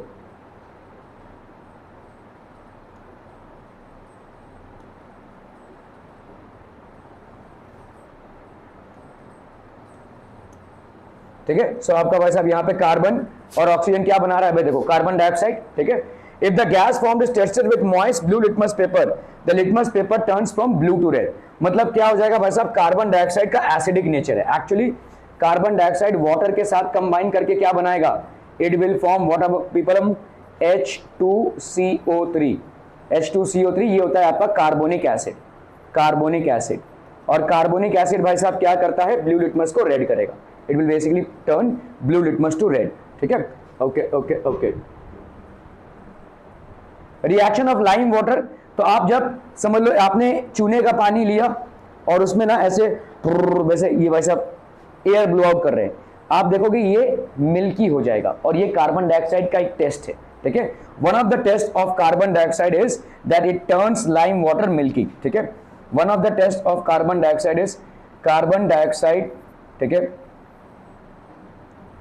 turns lime water milky, turns lime water milky, carbon dioxide will turn lime water milky. अभी देखो कार्बन डाइऑक्साइड को आप लाइम वाटर में पास कर रहे हैं, लाइम वाटर होता क्या है, चूने का पानी, ठीक है। चूने को आपने पानी में घोल दिया, ठीक है, तो this is what lime water, इसको हम बोलेंगे, इसको बोलेंगे अपन लाइम वाटर, या इसका केमिकल नेम अगर देखेंगे तो ये होगा calcium hydroxide, this is calcium hydroxide. Carbon dioxide as a gas आप इसमें पास कर रहे हैं, ठीक है, ये लाइम वाटर है भाई साहब, ये एक्वस फॉर्मेट है, ठीक है। जब आप इसमें पास करें तो ये क्या बन जाएगा बोलो, CaCO3 कैल्शियम कार्बोनेट बन जाएगा प्लस H2O। अभी ये जो कैल्शियम कार्बोनेट बना, this will be in the form of a precipitate, ये आपका एक व्हाइट प्रेसिपिटेट होगा, ठीक है, ये सेटल डाउन होने लगेगा, this will be a white precipitate insoluble in water. Hence हम बोलेंगे कार्बन डाइऑक्साइड का एक टेस्ट क्या हो गया, when you actually blow carbon dioxide in lime water, it will turn milky due to the formation of insoluble calcium carbonate, ठीक है, insoluble calcium carbonate के चलते ये हो जाएगा, ठीक है। on blowing to the straw, तो आपका कैल्शियम हाइड्रोक्साइड है, देखो ये लाइम वाटर है, इसमें आपने कार्बन डाइऑक्साइड ब्लो किया है, क्या बना ये कैल्शियम कार्बोनेट, ये जो एरो डाउनवर्ड्स है ये मतलब है प्रेसिपिटेट, ये जमने लगेगा नीचे, ठीक है। And water form the exhaled air reacts with lime water to form insoluble calcium carbonate, it is going to form insoluble calcium carbonate। अभी हम कार्बन डाइऑक्साइड का नेचर देखते हैं भाई साहब, मॉलिक्यूलर फॉर्मूलाज का क्या है, कार्बन डाइऑक्साइड, ठीक है। मॉलिक्यूलर मास इसका कैसे हो जाएगा भाई साहब, 44। How is molecular mass is 44, देखो कार्बन डाइऑक्साइड है, कार्बन का मॉलिक्यूलर मास कितना है 12 ग्राम है, ठीक है, तो 1 इंटू 12 हो गया ये, और ऑक्सीजन का 32 ग्राम से, तो सॉरी 16, तो 2 इंटू 16 हो गया क्योंकि 2 एटम्स है इसके, तो यहाँ पे 12 ग्राम्स, ठीक है, प्लस यहाँ पे कितना हो गया 32 ग्राम्स, तो यहाँ कितना हो गया भाई साहब आपका 44 ग्राम्स, मतलब 1 मोल जिसको हम बोलते हैं, या तो आप यहाँ पे लिखेंगे 44 एटॉमिक मास यूनिट, तो मॉलिक्यूलर मास इसका क्या हो जाएगा 44 एटॉमिक मास यूनिट, ठीक है 44। मेल्टिंग पॉइंट क्या है भाई साहब -56.6, इस टेम्परेचर पे ये सॉलिड से लिक्विड बन जाएगा, ये इसका मेल्टिंग पॉइंट है, ठीक है, ये इसका मेल्टिंग पॉइंट है, okay. Occurrence air contains, air में कितना है भाई साहब 0.03% of carbon dioxide in free state, while excelled air में भाई साहब कितना है, excelled air contain 0.4% of carbon dioxide, ठीक है, तो अगर आप देखोगे एयर में अप्रोक्सीमेटली 0.03% कार्बन डाइऑक्साइड होता है, शहरी इलाके में ये थोड़ा सा ज्यादा होगा, ठीक है, जहां पे ज्यादा पोल्यूशन है, ज्यादा कार्बन एमिशंस हैं, ठीक है, while excelled air contain 0.4% of carbon dioxide, excelled air में मतलब जो हम ब्रीद आउट कर रहे हैं उसमें 0.4% आपका कार्बन डाइऑक्साइड होगा। Are we clear to this one people, hmm समझ में आता हम, बहुत बढ़िया भाई साहब। It is present as salt in chalk and Shahabad, Shahabad ये टाइल्स होते हैं, देखो शादाबाद टाइल्स, ठीक है, so it is present as salt in chalk and Shahabad, chalk मतलब हो गया आपका लाइमस्टोन जैसे CaCO3, ठीक है, एंड शादाबाद टाइल्स, ठीक है, और क्या है भाई साहब it is form during combustion of wood and fossil fuel such as coal, ठीक है, तो आपका भाई साहब कार्बन डाइऑक्साइड कम फॉर्म होता है जब आप लकड़ी को जला रहे होंगे, कोल को जला रहे होंगे, कोई भी ऑर्गेनिक फ्यूल के बर्निंग से कार्बन डाइऑक्साइड प्रोड्यूस होगा। तो आप यहाँ पे लिख लो ऑर्गेनिक फूड जो हमको भाई साहब नेचर से ही मिलता है, ठीक है, burning of any organic fuel, burning of any organic fuel is going to produce carbon dioxide, ठीक है, ये भाई साहब कार्बन डाइऑक्साइड बनाएगा, ठीक है। ऑर्गेनिक फ्यूल्स जैसे आपका हो गया भाई साहब कोल हो गया, ठीक है, एक हो गया कोल, फिर भाई साहब आपका वुड, ठीक है, वुड हो गया, आप अगर भाई साहब मीथेन को भी बर्न करेंगे, ठीक है, मीथेन इसको भी बर्न करेंगे तो कार्बन डाइऑक्साइड होगा, so all these are basically organic fuels, ठीक है, it is formed during the combustion of wood and fossil fuels such as coal, okay. Preparation of carbon dioxide, carbon dioxide को अपन lab में कैसे prepare करते हैं, यहाँ पे देखो डाइल्यूट हाइड्रोक्लोरिक एसिड है, इसको हम थिसल फेनल बोलते हैं, यहाँ पे आपका कैल्शियम कार्बोनेट, इसमें धीरे धीरे आप एसिड डाल रहे हैं, बहुत धीरे धीरे, टप टप टप टप ऐसे एसिड गिरता है, ठीक है, आप अगर देखोगे ये पाइप जो है थिसल फेनल है, ठीक है, डाइल्यूट हाइड्रोक्लोरिक एसिड है, और ये है आपका कैल्शियम कार्बोनेट, ठीक है। सो अगर आप रिएक्शन देखेंगे तो क्या हो जाएगा भाई साहब, रिएक्शन हो जाएगा आपका आपका कैल्शियम कार्बोनेट है ना, calcium carbonate plus dilute hydrochloric acid, ठीक है, डाइल्यूट हाइड्रोक्लोरिक एसिड, ये क्या बनाएगा भाई साहब calcium chloride plus H2O plus CO2। फटाफट से देख लेते हैं, कैल्शियम इस तरफ भी एक है, इस तरफ भी एक है, कार्बन इस तरफ भी एक है और इस तरफ भी एक है, क्लोरीन इस तरफ 2 है भाई साहब, तो आप उनको क्या करना पड़ेगा, यहाँ पे 2 करना पड़ेगा इसको, ठीक है। तो अभी देखो क्लोरीन इस तरफ भी 2, इस तरफ भी 2, H भाई साहब 2 इस तरफ भी 2, ऑक्सीजन का आगे देख लेते हैं 3 है, तो 2 + 1 3, परफेक्टली बैलेंस इक्वेशन है।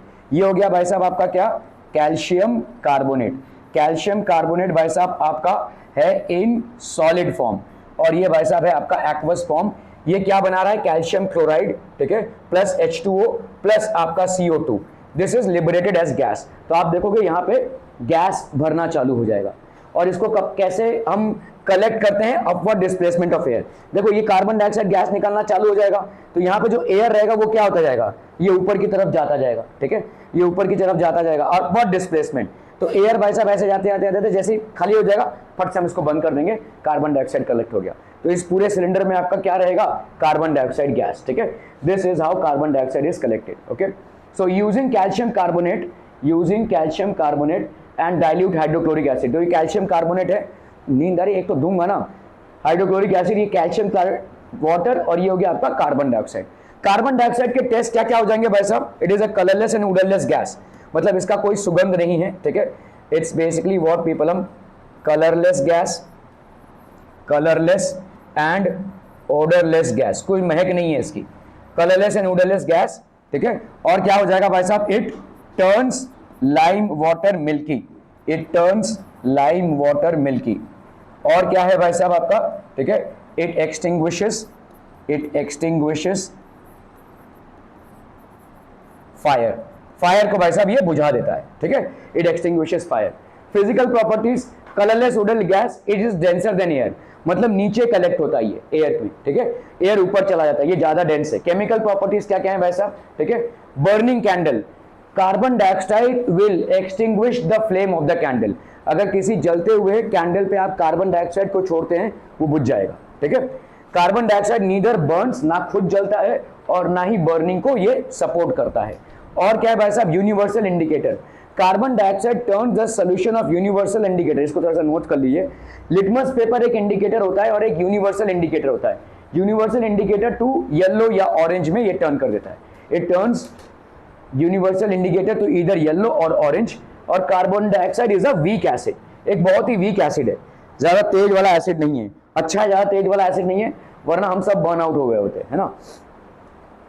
सो carbon dioxide is a weak acid, ठीक है, ओके।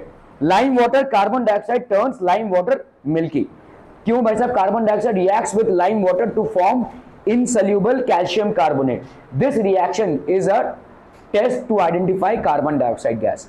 तो कहीं से भी अगर कार्बन डाइऑक्साइड गैस निकल रहा होगा उसके लक्षण क्या होंगे, colourless odourless gas, heavier than air, it turns lime water milky and it extinguishes a burning candle, ठीक है, it extinguishes fire.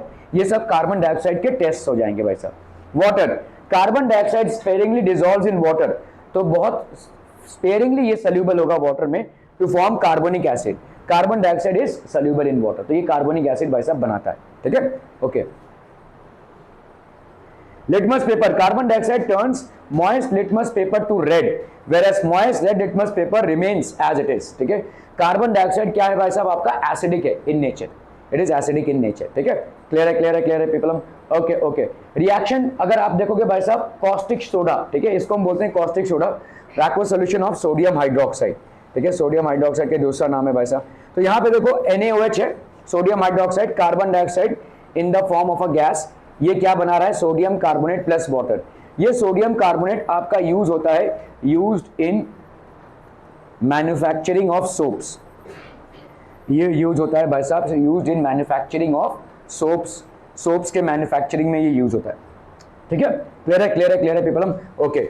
So reaction of with aqua solution, aqua solution of sodium hydroxide का दूसरा नाम क्या है, caustic soda, ठीक है।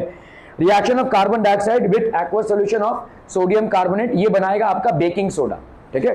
तो जब Na2CO3 जो बना है, फिर से और ज्यादा इसमें पास करोगे तो ये बन जाएगा सोडियम बाइकार्बोनेट, और ये सोडियम बाइकार्बोनेट का ही दूसरा नाम क्या है भाई साहब, दूसरा नाम है आपका Na2CO3 plus H2O plus CO2, मतलब इसी में अगर आप और ज्यादा टाइम तक कार्बन डाइऑक्साइड पास करेंगे तो ये बन जाएगा सोडियम बाइकार्बोनेट, या इसको हम क्या बोलते हैं, दूसरा नाम इसका है भाई साहब sodium hydrogen carbonate.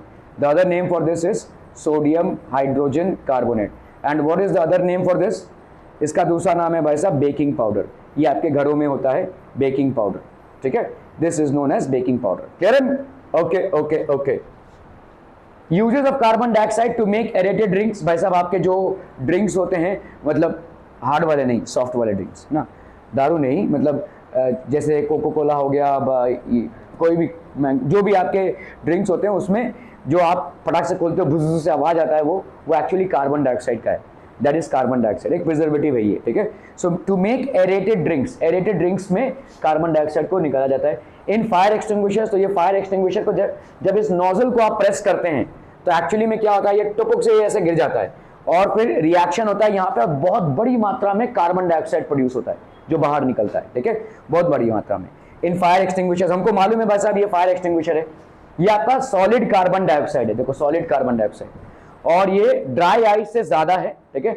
Solid form is used in cold storage and for getting special effect of mist, mist मतलब एक धुआं ऐसे निकल रहा है, ठीक है, उसको स्पेशल इफेक्ट देने के लिए कुछ प्रोग्राम्स में ये होता है भाई साहब, तो यहाँ पे इसको हम सॉलिड कार्बन डाइऑक्साइड को यूज करते हैं। अगर आप ऐसा कुछ प्रिजर्व करने जाते हैं जिसमें आपको पानी नहीं चाहिए, क्योंकि बर्फ भी कोल्ड स्टोरेज में काम आता है, लेकिन बर्फ का एक प्रॉब्लम ये है कि वो पानी रिलीज करता है, ठीक है। और ये पानी कभी कभी उस प्रोडक्ट के लिए सही नहीं है। जैसे अगर आप मिल्क को कोल्ड स्टोरेज में डाल रहे हैं तो मिल्क में आप कार्बन डाइऑक्साइड डाल देते हैं, सॉलिड कार्बन डाइऑक्साइड, तो इससे क्या होगा भाई साहब, वो पिघलेगा नहीं, पिघल के मिल्क में मिक्स नहीं हो जाएगा, ठीक है। अगर पिघलेगा भी तो वो एयर में चला जाएगा, ठीक है। लेकिन पानी अगर मिल्क में जाता गया तो पूरा पानी भर जाएगा भाई साहब, ठीक है। So some cold storages, liquefied form is used to remove caffeine from coffee. Coffee में कैफीन जो होता है वो अलर्टनेस क्रिएट करता है। आप कॉफी क्यों पीते हैं, क्यों पीते हैं, बोलते हैं ना नशा होता है, मतलब नशा नहीं होता है, कॉफी आपको अलर्ट बनाता है ना। It is basically making you alert, और अलर्ट बनाने वाला जो चीज होता है कॉफी में उसको हम बोलते हैं कैफीन, ठीक है, वो होता है कैफीन। कैफीन कभी कभी लोगों को इतना ज़्यादा अलर्ट बना देता है कि उनको नींद नहीं आती है, ठीक है। मुझे ये होता था, अभी भी मेरे को कॉफ़ी की आदत है, लेकिन अभी तो फिलहाल नींद आ जाती है। लेकिन एक टाइम था जब मैं बहुत ज़्यादा कॉफ़ी पीता था और उसमें मेरे को रात में नींद नहीं आ रही भाई साहब, ठीक है। तो ये क्या होता है कि आपके शरीर में जब कैफीन का कंटेंट ज़्यादा हो जाता है तो आप कुछ ज़्यादा ही अलर्ट हो जाते हैं, फिर आपको रिलैक्स होने को नहीं मिलता है। Until unless you are very tired and relaxed, you will not fall asleep. तो कुछ लोग होते हैं जो कॉफ़ी का टेस्ट तो चाहते हैं लेकिन कैफीन नहीं चाहते हैं, तो कैफीन को रिमूव कर देता है, ये कॉफ़ी से कैफीन को रिमूव कर देता है। क्योंकि कुछ लोगों को नींद ना आने की प्रॉब्लम होती है, इंसोम्निया बोलते हैं हम इसको, ठीक है। और वो लोग ज़्यादा करके कैफीन वाला कॉफ़ी पियेंगे तो उनका इंसोम्निया ट्रिगर होगा, इंसोम्निया ट्रिगर होगा मतलब और नींद नहीं आएगी, ठीक है। तो liquefied form is used to remove caffeine. तो कैफीन को अगर कॉफ़ी से निकालना है तो हम कार्बन डाइऑक्साइड लिक्विफाइड फॉर्म में यूज करते हैं, ठीक है। Okay, liquid form is use as a solvent in dry cleaning.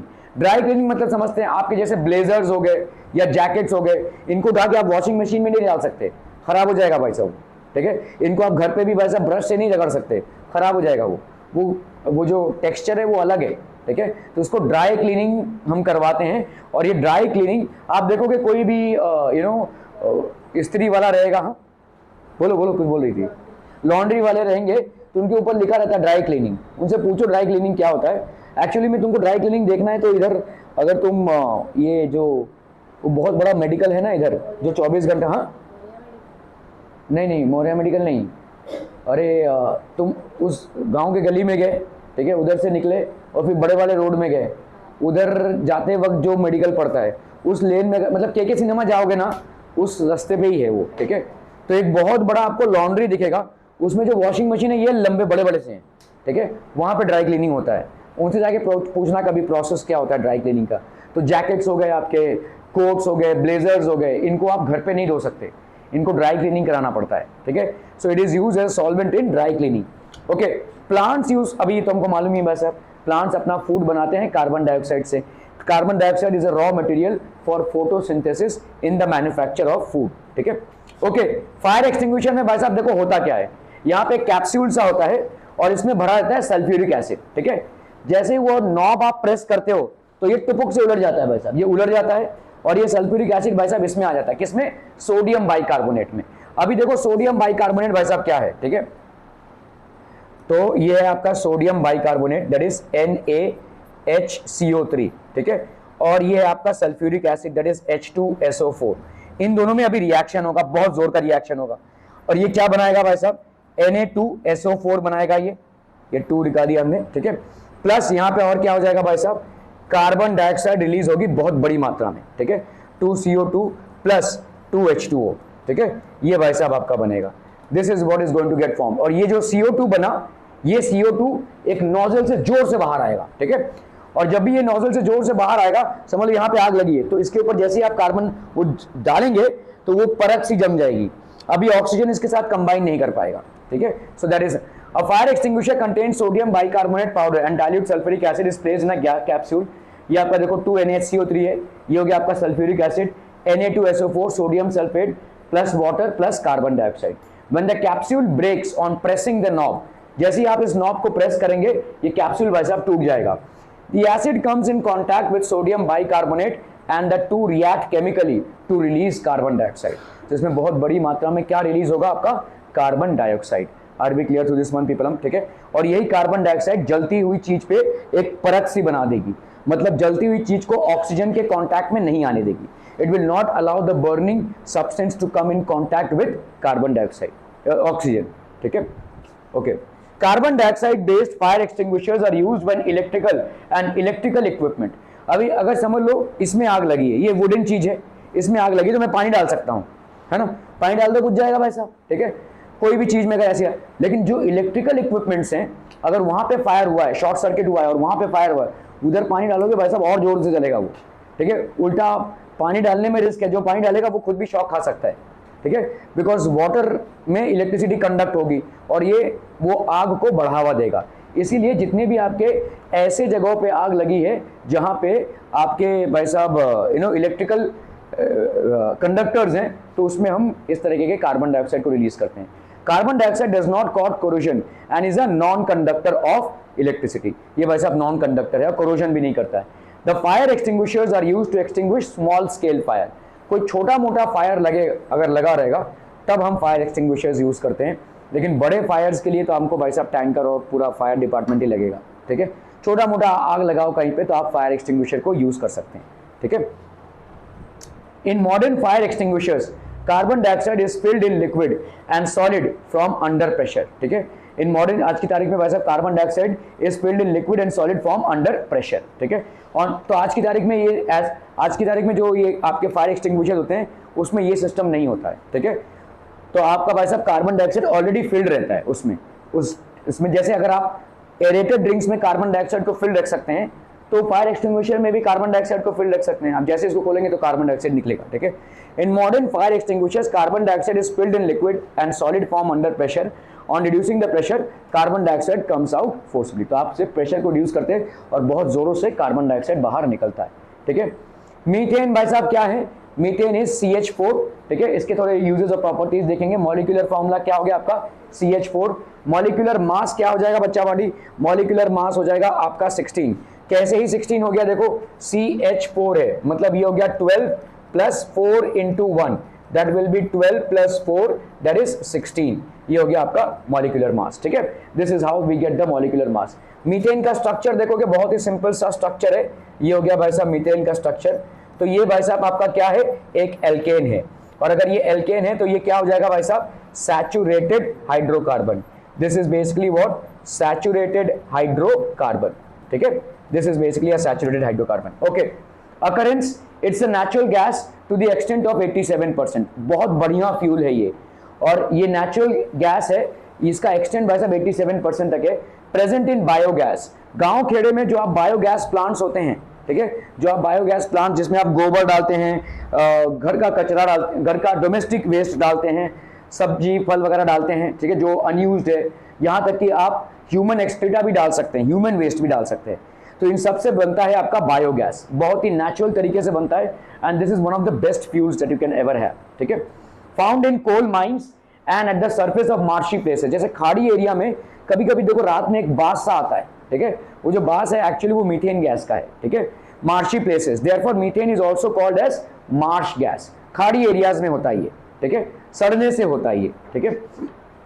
Methods of preparation, decomposition of organic matter. तो ऑर्गेनिक मैटर जो भी रहेगा उसको अगर आप अनएरोबिक, उसमें ऑक्सीजन ना आने दें, तो आपका खाना सड़ा हुआ, ठीक है, ह्यूमन वेस्ट सड़ा हुआ, गोबर, ठीक है, सब्जी के छिलके, फल के छिलके, ये सब जितना भी है, अगर आप एक जगह पे पाइल अप करेंगे, ठीक है, और उसको ढक देंगे, तो वो क्या बन जाएगा भाई साहब? वहां पे बहुत बड़ी मात्रा में मीथेन गैस प्रोड्यूस होगा, और इस मीथेन गैस को आप यूज कर सकते हैं।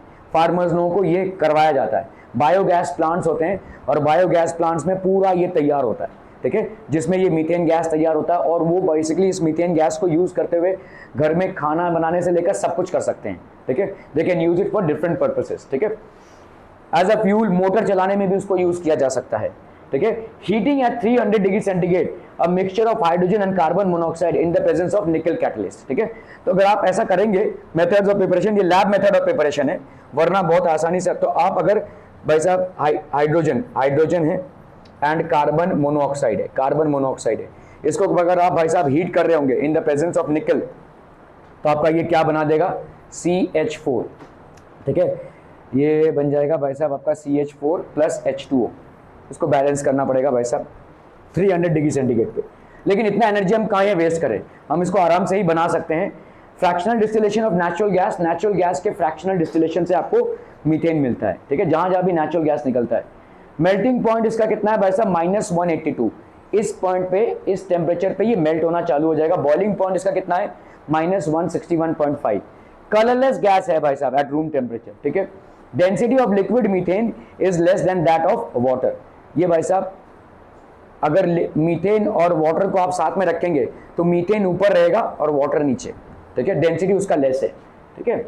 ओके, स्पेयरिंगली सोल्यूबल इन वाटर, क्योंकि ये ऑर्गेनिक कंपाउंड है और हमने देखा जितने भी ऑर्गेनिक कोवैलेंट कंपाउंड्स होते हैं they are not soluble in water, highly soluble in organic solvents. Organic solvents के एग्जांपल क्या क्या हो गए, कार्बन डाइसल्फाइड हो गया, फिर इथाइल अल्कोहल हो गया, all these are examples of organic solvents, ठीक है।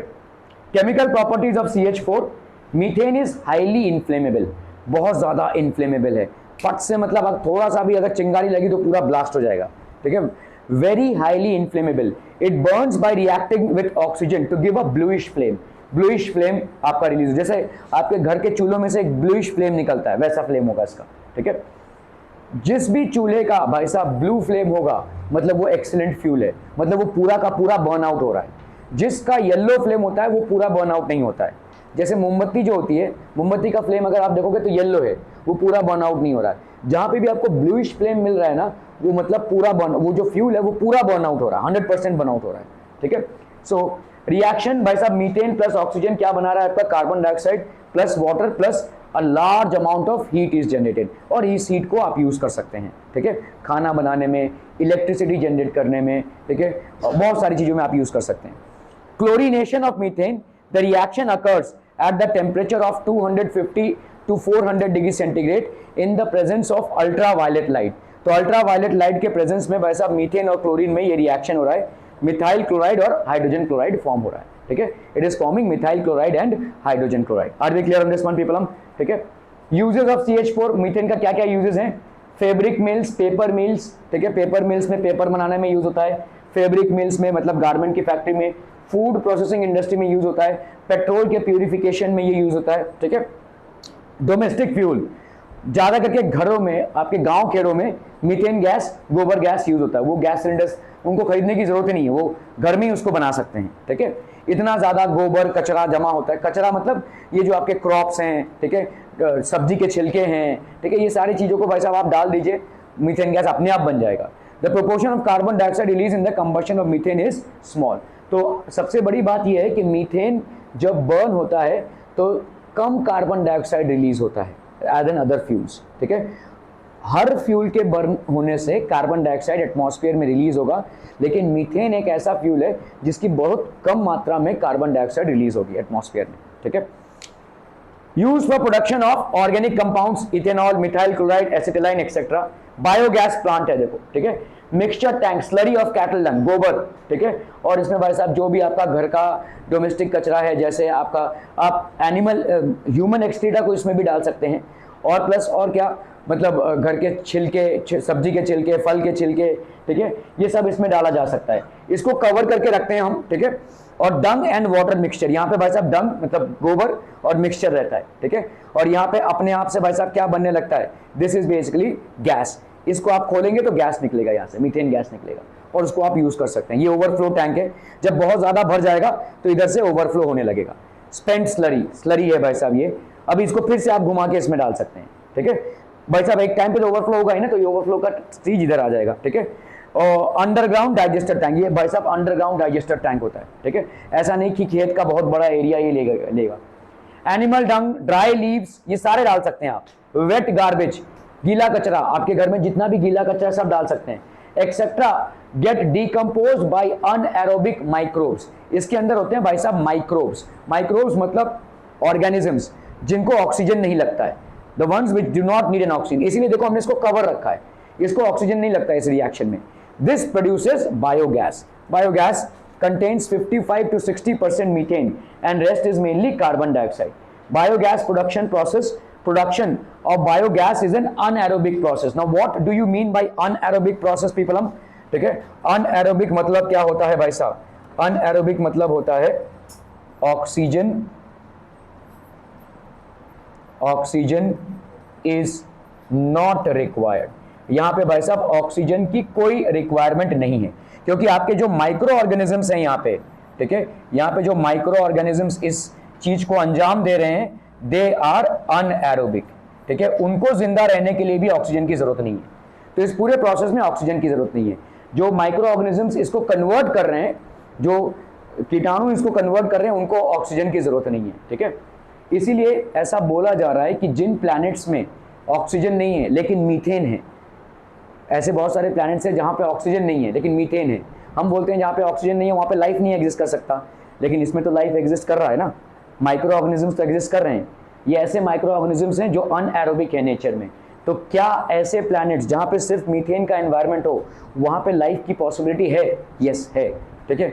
ये साइंटिस्ट लोगों का मानना है कि अगर भाई साहब बायोगैस प्लांट में आप माइक्रो ऑर्गेनिजम्स को यूज करते हुए विदाउट और rather in the absence of oxygen अगर आप मीथेन बना सकते हैं तो ये सर्वाइव कैसे कर रहे हैं? ये तो विदाउट ऑक्सीजन है। तो क्या ऐसे भी प्राणी हैं जो विदाउट ऑक्सीजन सर्वाइव कर सकते हैं? यस, ठीक है। इन the presence of methane they can survive. So production of acids, the anaerobic microbes act on the biodegradable complex, ठीक है। बायोडिग्रेडेबल जिसको भाई साहब डिग्रेड किया जा सके बायो प्रोसेस से, जैसे आपका भाई साहब घर का गीला कचरा हो गया, ठीक है। ये सारी चीजों को हम बायोडिग्रेडेबल हैं। Organic compounds present in organism and produce organic acids. Methane gas production, the methanogenic bacteria act on the organic acids to produce methane gas. तो ये आपका समझ लो एसिटिक एसिड है, मीथेन प्लस आपका क्या बन रहा है? कार्बन डाइऑक्साइड, ठीक है। Uses of biogas, fuel, cooking gas, production of electricity, a very good manure is obtained as a side product of biogas production. तो बहुत अच्छा एक फर्टिलाइजर ऑब्टेन होता है, ठीक है। Okay, check your graphs. State whether given statement is true or false. Methane is also known as marsh gas. Is it true? Yes, it is true. ठीक है, it is absolutely known as marsh gas. Okay. Major component present in biogas, methane. 50 to 60% आपका methane है। Catalyst used in the preparation of methane from hydrogen and carbon monoxide gases, nickel. Nickel catalyst 300 degree centigrade पे हम use करते हैं इसको, ठीक है। Complete the analogy. Molecular mass of carbon dioxide is 44. Of CH4 कितना हो जाएगा? 12 plus 4. 4 into 1 that is 16। तो ये हो जाएगा भाई साहब आपका 16, ठीक है। तो ये भाई साहब आपका चैप्टर था, ठीक है, जो हमने अभी खत्म किया and with a very thank you.